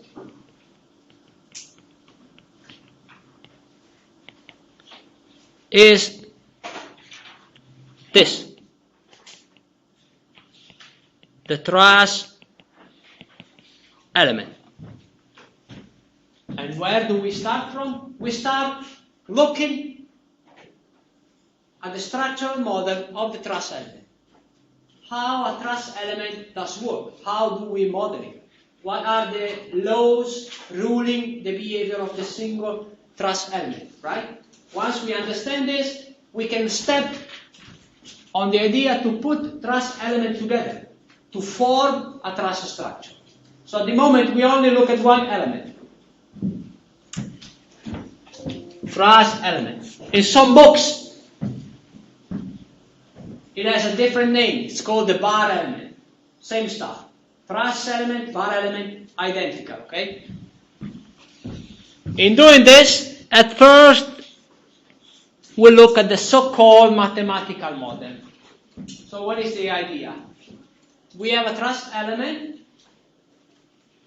and working on it, putting hypothesis, putting idea, I will show you how, we will find out a model which is called mathematical, that generally, in this case, is a differential equation. So we will start looking at this element, the trust, and we will find out the mathematical model. A differential equation. Don't be scared, nothing to be afraid of. Then, lecture by lecture, we will move on and we formulate a so-called discrete model. So we will move from a model, which is a differential equation, to a discrete model of the trust element. Well, this discrete model, while this is a differential equation, this is an algebraic equation. Basically a matrix, right? This is the key piece of the puzzle for the structural matrix analysis, right? So we take the element, we look at the mathematical model, we will make some comments, right? Some observation. We will translate it into a discrete model, which is a matrix descriptor for the element, and then we use the matrix as a piece of the puzzle to build structures. In the end here, each of these element is going, so element 1, element 2, element 3, we will have a matrix for element 1, a matrix for element 2, a matrix for element 3. And I will teach you how to put the matrices together to form a structure. I will teach you how to put constraints, how to put loads, how to solve the problem. You got it? Alright, this is the path that we will take for the truss element, for the beam element, that you could take for any other kind of element. A plate, a shell, a dome. If you go to structural mechanical books, you will see this path fully developed for any kind of structural element. We will look only at two elements, the truss and the beam. Alright, let's start. Like a river of words from my side to you today. Right? There is a little introduction. We'll look at the mathematical model exercises. Alright, so nothing too serious at the moment. I told you, lecture number 1, we only discussed. I want to gently take you to the point. Okay, what do you see on the left side? What do you see here on the left side? Well, Coca-Cola can, for sure, right? I don't want to make any commercial here of the Coca-Cola. I do not care. It was the first image I got. Coca-Cola can. This simple Coca-Cola can is not so simple if you look at the Coca-Cola can in detail. And it has been designed. So there was somebody, like you, at the desk, with a computer, with equation, designing the Coca-Cola can, which is super complex. Super complex, a super complex structure. Think about it. It's made by aluminum, really, really thin, right? Really, really thin, with really complex ends. Here, if you look here, the Coca-Cola can goes down, right? Then it goes up inside, right? If you look at the top, it goes this way, then it's folded. Then there is another part with a cut, a pre-cut there. So in terms of a structural viewpoint, it's complex. It's really complex. And it has been designed. Designed to do what? Well, for sure to withstand the pressure that it can have inside due to the Coca-Cola, due to the cola, right? Not the Coca-Cola. The liquid inside. The liquid, if you shake it, it will go over pressure. It will push more on the Coca-Cola. If it stays under the sun with the heat, it will go more over pressure. So all things you have to consider, but not only this. you need to consider that when you transport the Coca-Cola, you put one layer of Coca-Cola can in the bottom, and there are 9 other on top. So the one in the bottom does have to weigh the weight from the Coca-Cola cans which are on top, right? All right. And then it has to support also some damages. That is, you drop it, and it still has to resist. So from a civil or mechanical engineering viewpoint, it's a real challenge to design properly the Coca-Cola can. It's a really complex problem. The question to you is, do you think the Coca-Cola can has been designed taking into consideration all these complexities? The answer is no. The answer is no. This problem is too complex to be solved. This is reality. We never solve reality. We do work here. We do solve models. As engineers, what we do, we step from the reality. Technically, it's called the physical system. You move out from the physical system, the reality, and what do? You recognize that it's too complex to be handled, too difficult. To design with a software that problem is going to take like a month. And what do? You do models. We always work on models. We do solve models. We never work on reality. We do build out of reality models with different level of complexity, different levels of reliability, and we do work on models. So how we do step from reality to models? Well, with knowledge, right? We put hypotheses. Let's say one hypothesis. Well, I do assume that the pressure I have here is identical to the pressure I have here. It's an hypothesis, which is not true because here you have a bigger pressure because you have also the weight, even though it's 10 centimeters. But it's a complexity, it's a further complexity. So you can understand, like me, that I can rid of this little extra pressure from here to here, right? I can take uniform pressure. Is this reality? No. It's an assumption. We go towards a model. The aluminum. Do you think the aluminum has the same thickness all over the Coca-Cola can? Not at all. Even though the forming process is, standardized. If you go and measure the thickness of the aluminum around, you will see different thicknesses. Too complex to be handled. Let's take a uniform thickness. You want to stay on the safe side? Let's take the smallest aluminum thickness you can have. But you are not modeling the true problem. You are modeling, you're working on a model. You're putting on the table hypotheses to move away from this one to something that you can handle, you can solve. Will you model this complexity, the fact that the Coca-Cola can is folded on the top? No way. Let's take it a straight cylinder. Right? And so on and so forth. So, hypothesis on what?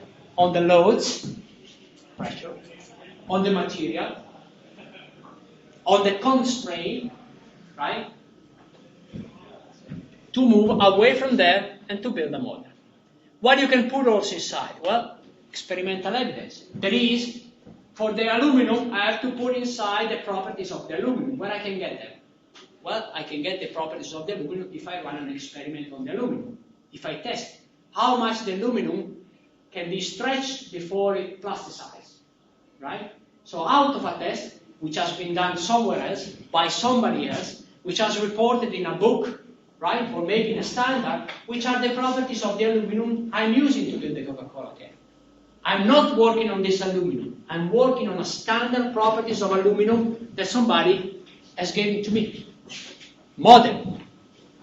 And also, we play with physical laws. Okay, let me go a little bit in detail. What's follow here?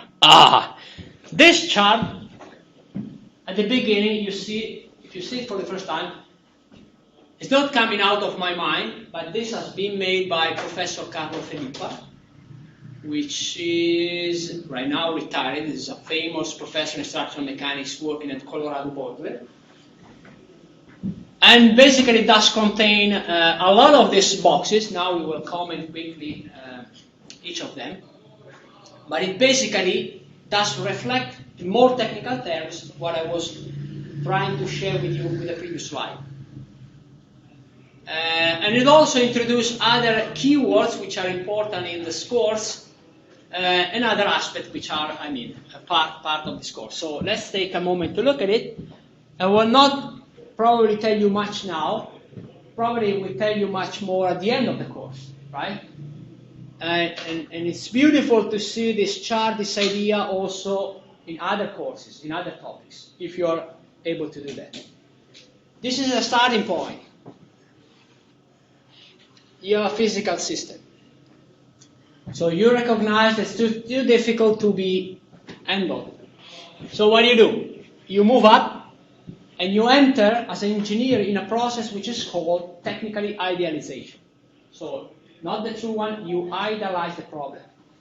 And you do hypotheses on the geometry, on the forces, on the material, and you step by means of this process to an analytical model. Easy. Let me show you to you. If we go back here, here I can play with something different. I can go here, course, syllabus.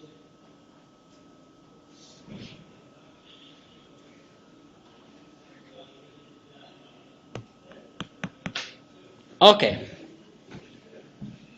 Reality, physical system on the top left, analytical model, bottom left. All right? From here to here, there is a process which is called idealization. Let's go back here. On the analytical model, now you have your simple analytical model. You play with physical laws. Some well-established physical laws that we use, right? And out of these physical laws, you can reach the mathematical model. So, what is this mathematical model? It's generally a differential equation, which does govern what? The analytical model.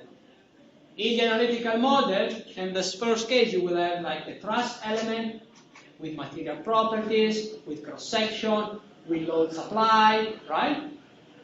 Not the true system, the analytical model. Then we apply some analytical laws. Let me be simple. Equilibrium is static equilibrium. We apply the static equilibrium, and we will be able to formulate a mathematical model. The mathematical model, I told you, is a differential equation that can be used to solve the problem. We solve the problem, I mean, we have a truss element under certain loads, we apply the effect of the load on the element, and maybe we will get that the element will elongate, or maybe that it will get short, right? What is the beauty of the mathematical model? The beauty of the mathematical model is that you have, at the end of the process, if you are able to solve this differential equation, you get the full knowledge or the maximum knowledge you can get on the structural problem, on the element. So you get, in other terms, the solution at each point in the element. At each point you can know what is the displacement. Now I'm using some new words, the stress, the strain, and so on and so forth. The internal load. So solving the mathematical model, which is easy in some cases, difficult or impossible in some other cases, it gives you the full answer to your structural problem. This is what we call the exact solution. Okay, question. Have you ever solved a differential equation? Yeah. Right? Have you ever talked about exact solution? Or maybe you did call it the solution of a differential equation. Right? It's this one. It's only a differential equation applied to a structural model, right? So the exact solution. But as I told you, sometimes this is too difficult to be solved, or even impossible. So there is another way we can take, and we will take it, that is to step from this one to a so-called discrete model. So we leave the world of differential equation and we step into a world of algebraic equations. No more differential equation, algebraic equations, right? A system, ax equal to b, when the equations are algebraic. If we do so, if we're able to do so, we reach the so-called discrete model. We will do it, no worries, the discrete model. Now, if you solve the discrete model, you get the so-called discrete solution. What is the main difference? The main difference is that this, to be solved by a computer, is difficult. It's a nightmare, also for us. This is a piece of cake. A computer can take like a minute to solve one differential equation.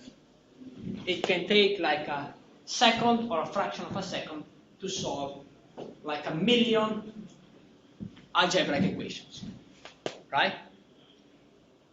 So, with the advent of computers, softwares, right? The world has moved from here to here. And right now, the centroid of all the activities of the computation, large-scale computation, computers, data analysis software, they do work here, all of them, right? So we will do this part on the little truss element to understand what's going on, to understand how we move from here to here, how we move from here to here, and what's going to happen if we get this solution or this solution, if we get the exact or the discrete. My feeling is that the exact is exact, right? The discrete can try to reach the exact solution, but there will be some gap, right? This is the idea. So I do make an effort to solve this one. I get the exact solution. I do something different. I get a discrete solution, which can be distant from the exact solution. This gap is given by what? And you see the idea here below. First is given by the way you solve this algebraic system of equation. I mean, you can solve an algebraic system of equation exactly, or you may solve it with some mistakes. The algorithm you use to solve an algebraic system.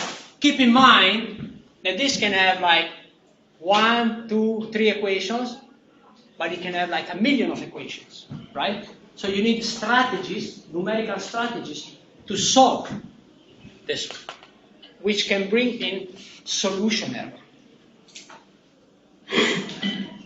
Also, error can come at this level. When you move from here to here. I will show you. The idea is that instead of having the solution at each point of your truss element, you will decide to get the solution only at some points, 3, 4 points. So you step from a differential to a discrete description. You do not get the solution at every point, but only at some points. This moving from this to this is called discretization, and then you get errors because of this discretization, which does sum to the solution error, which does make a distance between the two. But also here, right? Errors can come here due to the model, due to the hypothesis. So in the end, you can get a distance between the two, and the best you can do is try to understand how to properly play at this level, how to properly play at this level, how to properly do this assumption in order to reduce this error, in order to build a reliable discrete model. This is one of the main tasks of structural analysts, right? You are in front of a computer, you get a software which is working on this idea, and you need to build a proper model. So you need to build a proper discretization. You need to use the proper elements, proper data input, and so on and so forth. All right, any comment on this one? Will we ever ask you something on this one? No. This is only for you, right? All right. And this is an idea in terms of pictures. Coca-Cola can, here, the physical system, you leave it. And then you might build an analytical model. To build an analytical model, you need to make assumptions, can you see? From there you get a straight cylinder. The loads in converter is to a uniform distributed load on the top. The pressure is there, right? And what do you get? You can build out of this one, by proper knowledge, an analytical model. Here you get some equations, it's just a picture, in which you get derivatives, in which you can relate displacement and strain. This is the so-called mathematical model. Well, this can be really difficult to be solved. So the idea, you step into the discrete model. That image has been taken from the software, and what you see in the image? You see some yellow dots, right? Like the yellow dots in the truss structure, which are called the nodes. And then between the nodes, you have elements. A matrix which is carrying the information, is carrying the properties of the material, is carrying how the material, the thickness and the shape makes the two nodes interacting, and so on and so forth. But this as a differential representation, this as an algebraic form. So difficult to be solved by the computer, super easy to be solved by the computer. Okay, this is where we do work, everybody works nowadays. All right, so this slide is too complex also to me. It's just, the idea of the slide is just to give you keywords. How we can step from this to this. It's not by case, it's not random. There are strategies to move from this one to this one. And I give you the keywords. The direct stiffness method, which is the one we will look at. Oh, sorry, there is a bit of delay from here to there. Let's give it a second.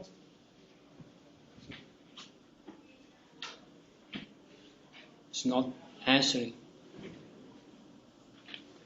Voila, I will comment. So how to move from here to here? There are different methods, strategies. The direct stiffness method, that is the one that we'll look at, right, together, by hand. Another one is the weighted residual method. Another one is the finite, very popular finite element method. Now it's taking like 99% of all the software, right?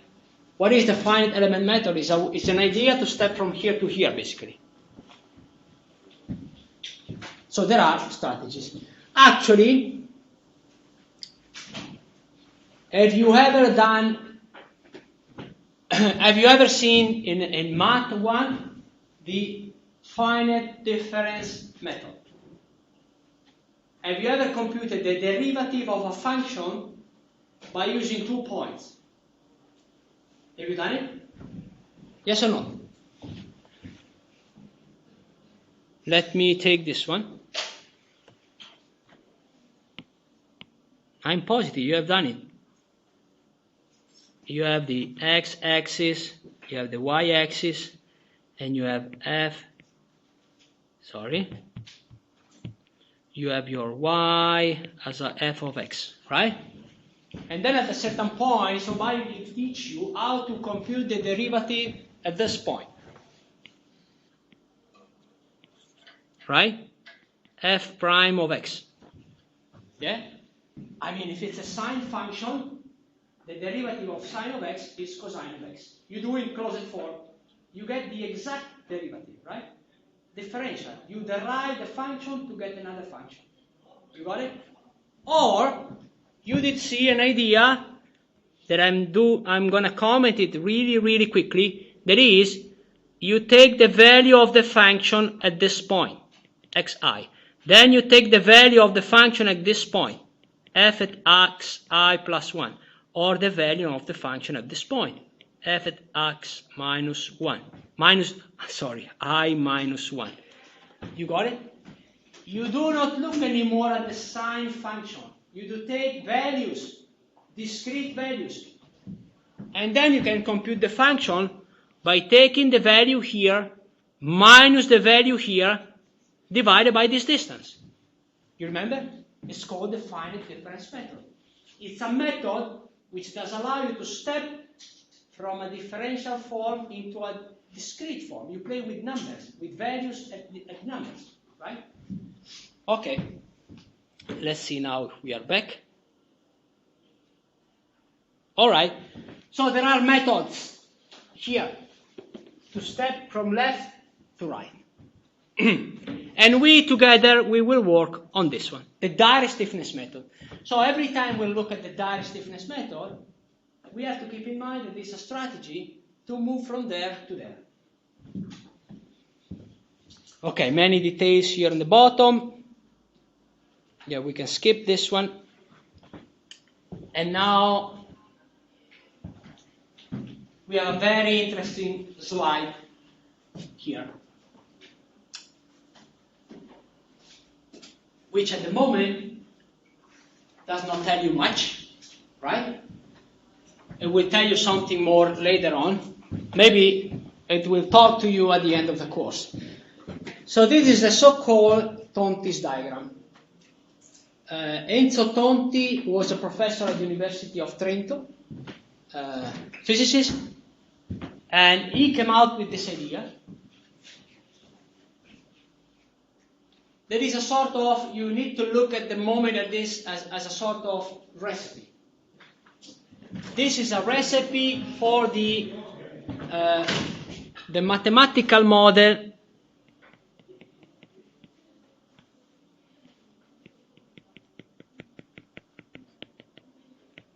of the truss element.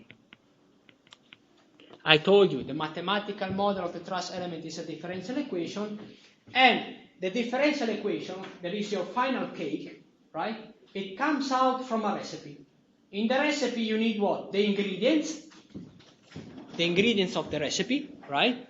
And the ingredients of the recipe are within these boxes, right? And then you need instructions how to put the ingredients together. Take the flour, put the eggs, smash them, and so on and so forth. So the recipe or the instruction are within these links. Okay? Now let me go closer to the topic. These links are the so-called physical laws. I told you we will use physical laws, right? For instance, this link right here is an equation of equilibrium, balance or equilibrium equation, right? So to build this link, you will need to set an equilibrium equation. If you are in static, like we will be, you need a static equilibrium equation. Equilibrium between forces, right? So you will have ingredients here talking together, linked together by means of the equilibrium equation. This connection here instead is called the constitutive equation. The constitutive equation instead, it's called constitutive because it does take into account the properties of the material of your truss element. So here we will have a link between these two ingredients. This one is related to the applied loads, right? And this one does relate this ingredient to this ingredient by means of the properties of the material. And here we have another link, kinematic. This is based on the kinematic, on the displacement. So we will link something which does talk to the properties of the material, which does talk to the applied loads, right, to the movement of the element. So if you think about this like a chain, you will be able in the end, by means of this instruction and the ingredients, to link the loads to the response of the system. So you have a truss element loaded, you build all these links, and you will see how the truss element will move, default. The beauty of this is that the same idea does hold for any structural element. We will look for the truss and beams, but if you go through books, or if you go on the website of Tonti, Enzo, you will see that it works for plates, shells, domes, in our domain. It does work in physics, in chemistry. There are always, in nature, in the differential models we use to solve physical problems, this idea behind. You can always put in evidence ingredients, and you can always build this link to connect them. All right. And what we are going to do? Well, we are going to populate all the ingredients for the truss element. We are going to connect them all together in order to find, in the end, the mathematical model. The mathematical model, I told you, is a differential equation. For this problem, it's going to be like an order 2 differential equation, second order differential equation. And you know that it's impossible to solve a differential equation, order 2, without... What do you need to solve a differential equation of order 2? You need 2 constraints, right? You need 2 boundaries. You remember?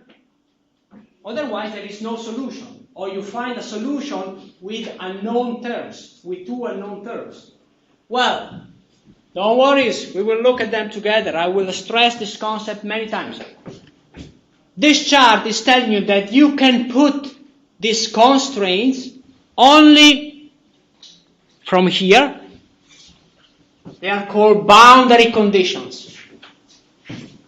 So you can put constraint only at this level or only at this level.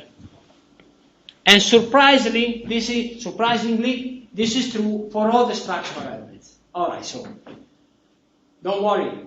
Too many keywords, maybe too complex at the moment. You need to look at them over time, okay? I mean, even at the end of this first PowerPoint, because at the end of this first PowerPoint, we will get this chart fully populated for the truss element. Okay, now we do it. I will be a little bit fast so that I can complete it. But then we will go over it again and we will work. We will run some exercises. All right. So the truss element is used in many contexts, many scenarios. You see, like the steel bridge we saw before. Look at that crane. If you think how a steel crane is built, a lot of truss elements right here, right? But then even here, like a wood truss, slender element, straight, or here, this piece of element. You can model it, design it by using the truss mathematical model or the truss discrete model. All right, so really use. This is the physical system. We need to leave it. Too complex. How we do it? Okay. First idea, too many information, but let me be simple, let me be quick. At first, reality is a 3D problem, always.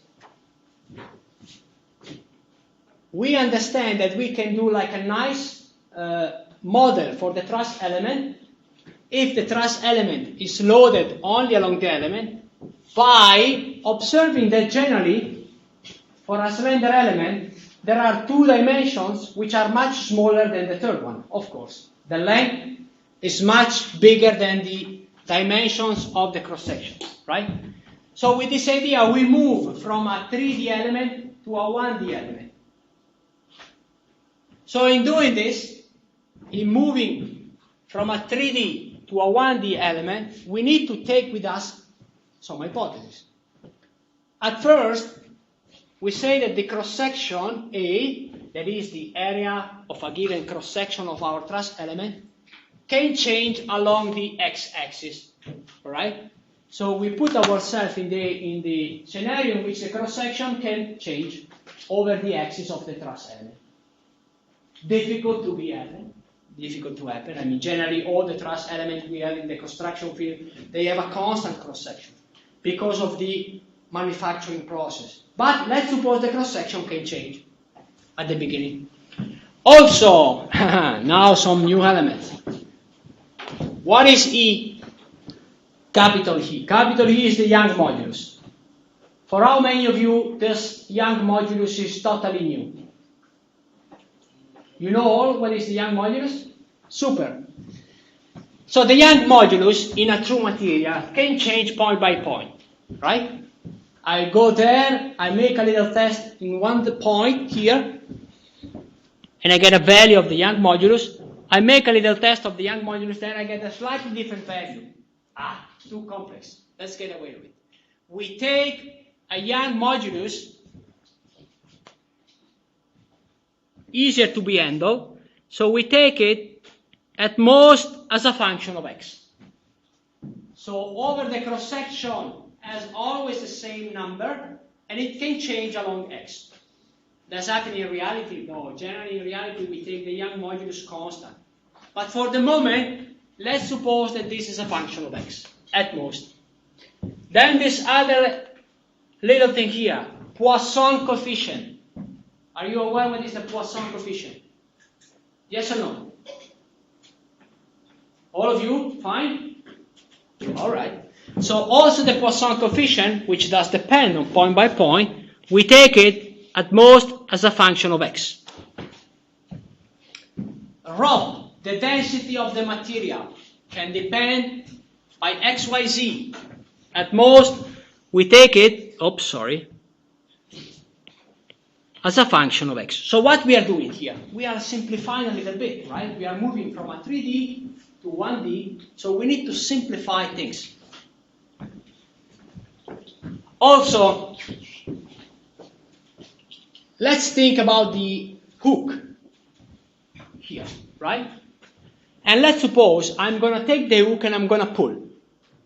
If we pull here with the hook, and if the material is deformable, what do we expect? Well, we do expect something like this. This will shrink a little bit, and this will go, right? We will have something like the cross-section will deform something like this, right? You got it? If I pull in the center of this cross-section, I pull in the center will move more than the other points around.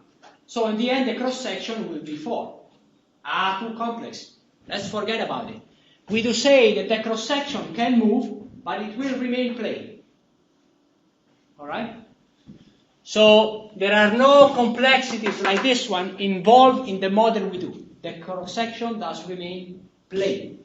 Can move, no deformation. I like here. I like in the constraint. Here is the wall, right? This is the wall.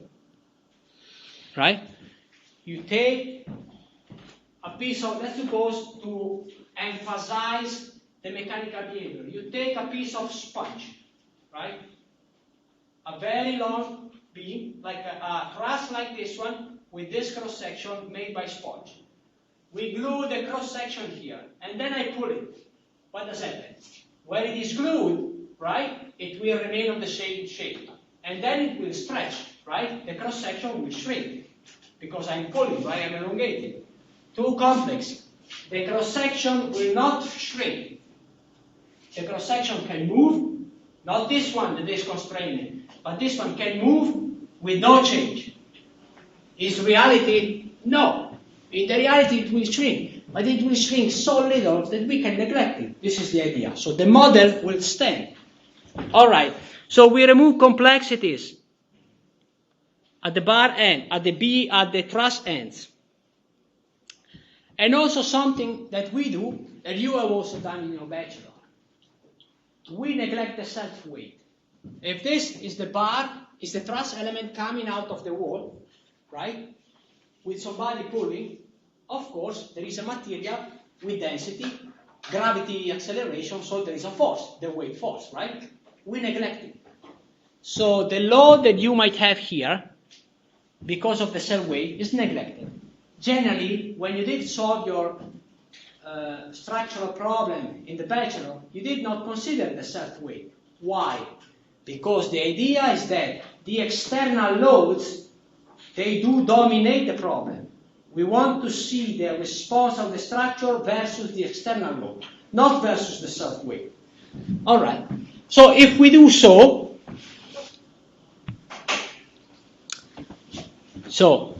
Young modulus here, then you can look at it easily. Then look, sorry, I forgot to mention, if we have here at each point a force per unit volume f of x, right?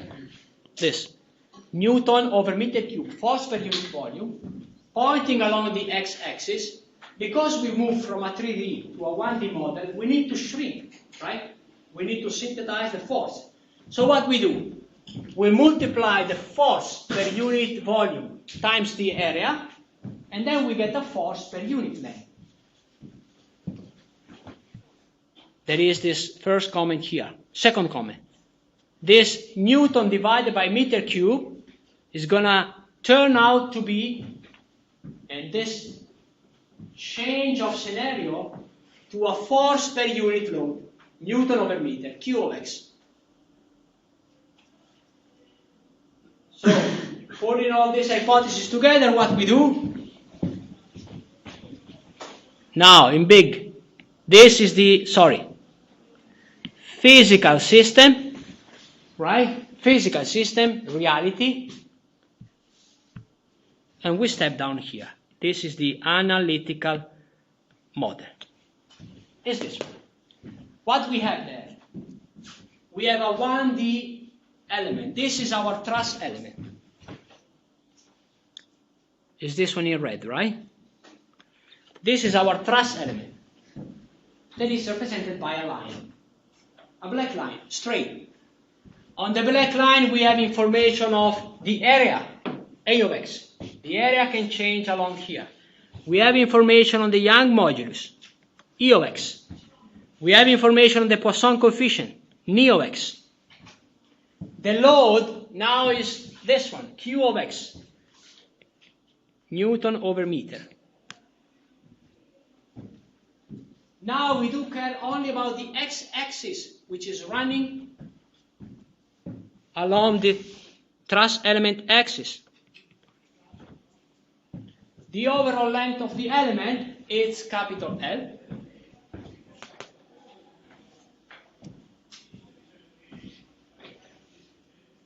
And we call the displacement of each cross-section along the x-axis as U of x. This is the displacement.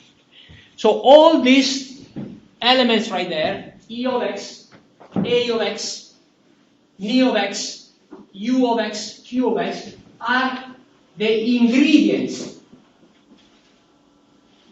What before I did call the ingredients of our mathematical model. Now we need something to chain them together. I want to build a model which does consider all of them. Actually, to be honest, in the truss, the Poisson coefficient does not play, so you will not see the Poisson coefficient coming. But I want to have a model. A model, in this first case, a mathematical model, it's an equation. It's a differential equation. I want to build an equation which is able to consider all of them, which is the final goal. The final goal, I have a truss element made of a certain material, having a certain cross-sectional area. It's loaded by a certain load, right? I want to understand how this will elongate, how this will be stretched, which is going to be the force internal to the element, right? How can I do that? Well, if I believe this one, and believe me, it's going to work, right? Now that we have all the ingredients, we need to build the links. We need to build the links between the ingredients.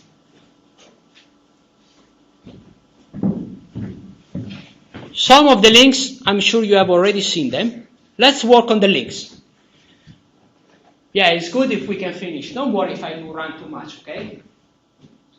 All the info are here, so you can revise it, but it's good if I can close this discussion together. So let's build the link. Let's build the links. There are more than one, there are three. The first link we want to build is this one. Balance or equilibrium. All right, super easy, look. I have my truss element here, right, in which I have my distributed load Q of X, right? And in the end, I want to study a problem which is in equilibrium. If it's not in equilibrium, there is not much to study. It will fly away, right? It's in equilibrium, right? So what I do, what we do, what everybody does, you take a little piece of your problem of length dx, which is this one. So this one is a little piece of the truss element, a little piece. Little does mean nothing. It's 1 centimeter little or it's 1 meter little. Well, a little. If it's a truss element, it's 5 meters, let's take 1 centimeter, okay? Let's take 10 centimeters. It's little compared to the dimension of the system, right? All right. And then what do you have? The length dx, you have the external applied load Q of x. The external applied load is the enemy, right? I was talking about the actor, the character, Brad Pitt, and the enemies, right? The guys who want to shoot him, right? The enemies are the external loads. So in this technical context, the external loads, look how they are called. Source function. It's the source of everything. If the external load is 0, if there are no loads, the truss is leaking, right? So how much will elongate a truss element without external load? Who's going to try the answer? I have a truss element with 0 external load. How much is going to elongate? Won't. Sorry? Won't. Will not. Sorry? 0. Right? If there are no loads, it will not elongate. There is no reason to elongate. Right? Your colleague is right. So without the source function, there is no model to build. There is nothing to answer. Nothing will happen. Now instead we look at the case in which there is a source function. And in this problem, at the moment, the source function is this one, Q of x. I lost the marker. Oops, sorry. Which was somewhere here.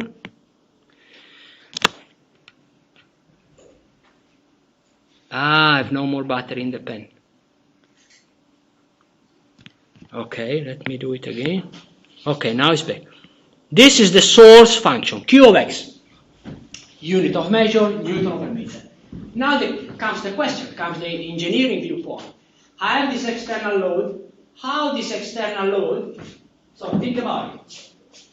Fixing the wall, the truss element, and the external load is pushing to that side. How the external load can reach the support? Because in the end, this is going to be in equilibrium, right? Well, the external load must run within the element, right? It's the element itself which is carrying the external load to the support. You got it? Easy, right? So I have to put in place the idea that there is an internal load within the element. I do call this internal load P, lowercase p. This is internal load at the cross-section x, P of x. This is internal load at the cross-section x plus dx, right? The x-axis is going to the right, so you have the internal load at x and the internal load at x plus dx. Now a couple of questions. Why we do take the internal loads, one pointing left, one pointing right. Any idea? Any your idea? Well, I'm sure I will run out of time, but this always happens, no worries. So let's suppose this is a little piece of the truss element. It's something you have already done, right? The equilibrium of, probably you have already done it. So why we do not take this? P of x plus dx as assumption. Well, in case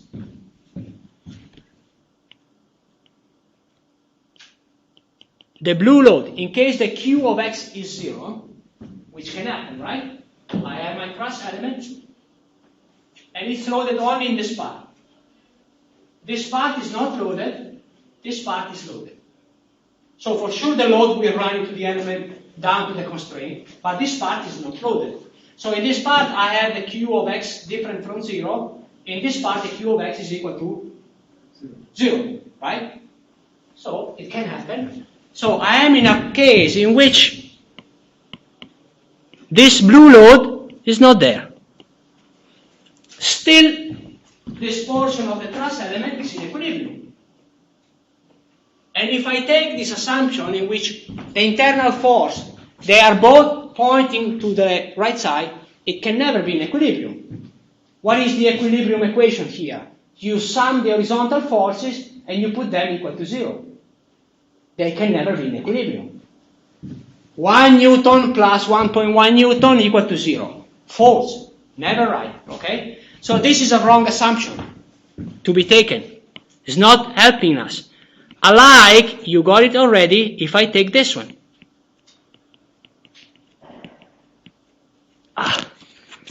So, alike if I take the two internal loads pointing left. It's a wrong point to start from. So, a good point to start from, P of x plus dx, is, or this one, now I'll be quick, or this one.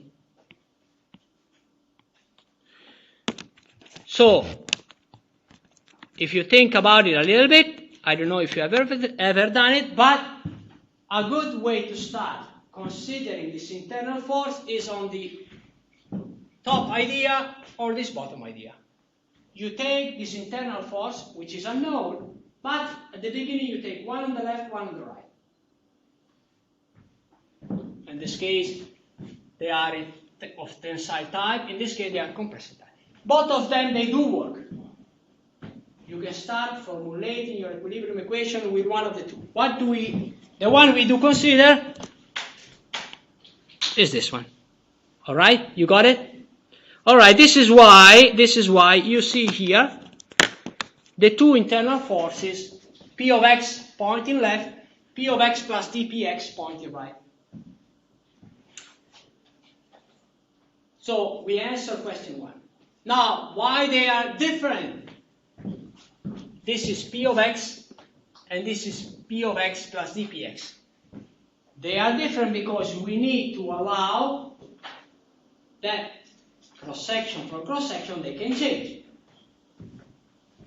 They are going to be identical to provide equilibrium if there is no external load.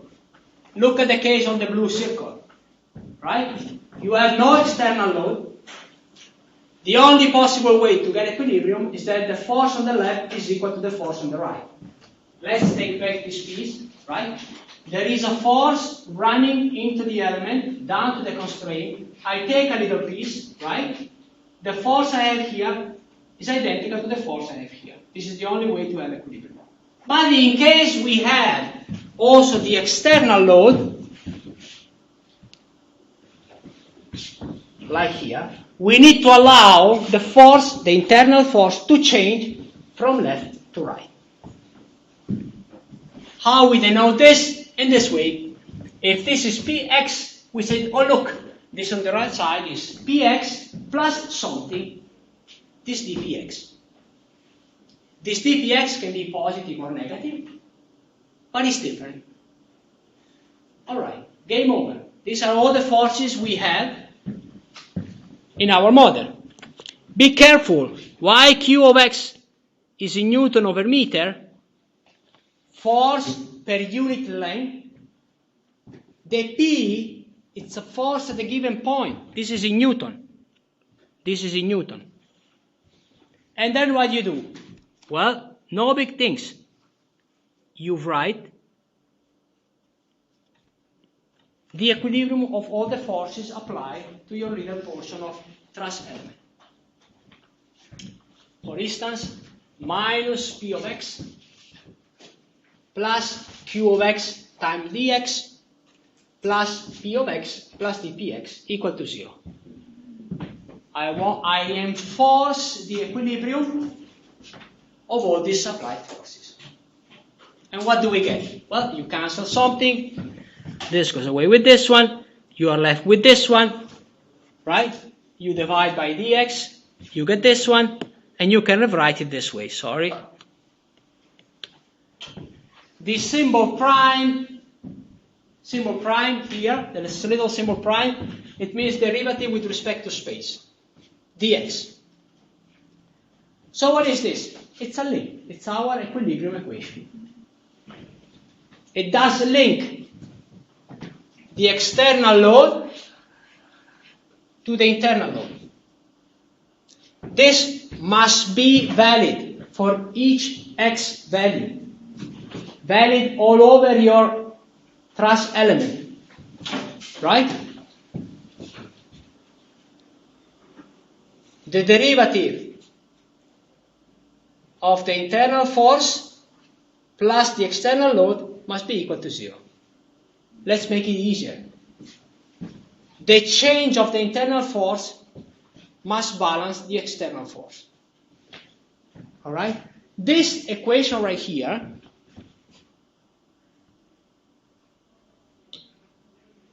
let me see if I have something to cancel. It should be here. I don't know how to get it. Sorry. Well, here. This link is P prime of x plus Q of x equal to 0. It's a link between what? The source function, Q of x. So in our model, this ingredient is going to be Q of x, to the so-called flux variable. I don't know what to worry about. There is another ingredient here that is P of x. You got it? You get this one. By means of this one, you get this one. Always true.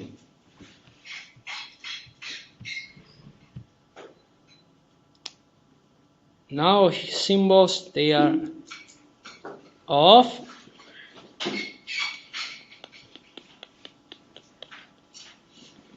Yeah, I don't know why there are symbols. So let me take a PDF of this. So we need to go over here. Any question?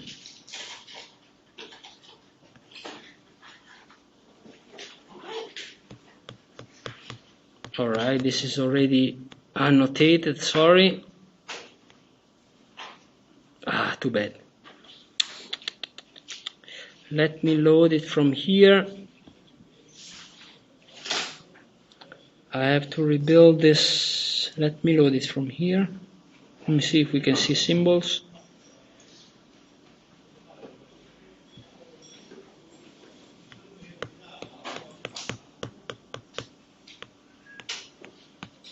Okay, symbols are back. All right. Okay. So alike, now we do not have that much time. We will continue next time. So I take this last 5 minutes to go to the end, and then we will come back here together.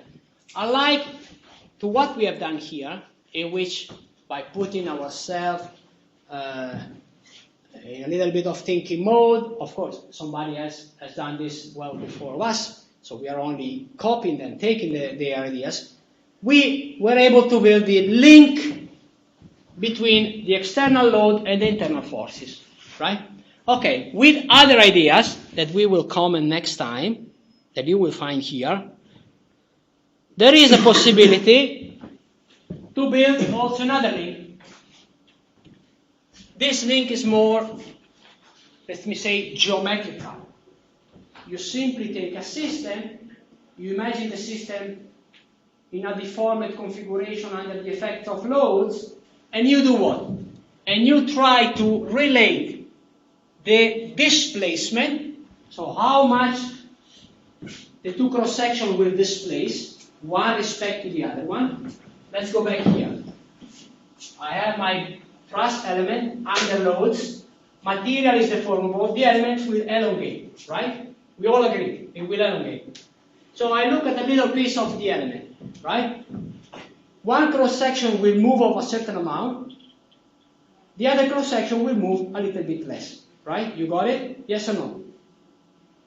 All right. So in the end, the little portion of initial length dx, it will be in the deformed configuration a little bit longer, right? You got it? A little bit longer. Well, as engineers, I do decide to define a new variable. There is the final length of the little portion minus the initial length, basically the elongation, divided the initial length. Is the elongation of the little portion divided by the initial length. The elongation is in meter, the initial length is in meter. The number I get out is dimensionless, right? And it's called strain. Have you ever heard this word? Strain. Well, the strain is a measure of how much the element will elongate, and we can relate the strain geometrically to the displacement function. No worries, we will go over it together. But basically, you can build another link between displacement and strain. You will see later on that while here, I don't know if I have tools to write, well, no worries, we will do it later on. Here you have the equilibrium equation, QP equilibrium equation. Here you have the link between strain and displacement. The link between strain and displacement is strain is equal to the derivative of the displacement. This one. Strain is equal to the derivative of the displacement. Finally, something you might see already, you take the piece of material, you put it in a machine, you do a mechanical test, and you are able to do what? You are able to relate. Look at my hands. I take a piece of the thrust element, right? I put it into a machine, and I put some loads. I know the loads I'm putting on the machine. While I'm doing this test, I'm pushing with the loads. I do measure the elongation. Well, between the load I'm applying to the elongation of the element, there are the properties of the materials inside. The properties of the material, they do rule the relation between loads and elongation. That is, I take a piece of steel in my hands, I pull, no effect, because there is the properties of the steel, Young modulus. I take a piece of foam in my hands, I pull, it will elongate, because inside, in between, there is the Young modulus of the foam, much softer. So with my hands, I can elongate foam, rubber, I cannot elongate steel. All right, so too many words to say that the Young modulus will appear where? The Young modulus will appear in this link at the bottom. From the internal force to the strain. And then we will combine all these pieces together. This is the final slide. We will look at next time. This is the final slide. All the symbols, all the ingredients you have in this little model, and you will find out this. So the external load is chained by the equilibrium equation to the flux variable, or the internal force that we call the axial force. The axial force is chained to the strain by means of what? Young modulus and cross-sectional area. The strain is chained to the displacement. Strain is the derivative of the displacement. And at this point, what you can do, you take this equation. We will take this equation, right? Instead of P, we replace EIE. Instead of E, we replace U prime. So what's going to happen? U prime is going to be linked to Q in the top equation. What is the top equation? The top equation is EA U prime plus Q equal to 0. It is the so-called mathematical model for the truss element. It's a single differential equation which does rule the behavior of the truss element. All right. So many thanks for your time. We will step back next lecture. We will do little by little this work right here to reach this final chart together, okay? Couple of minutes left in case you have questions, comments. All right. Take care. We will close the registration here.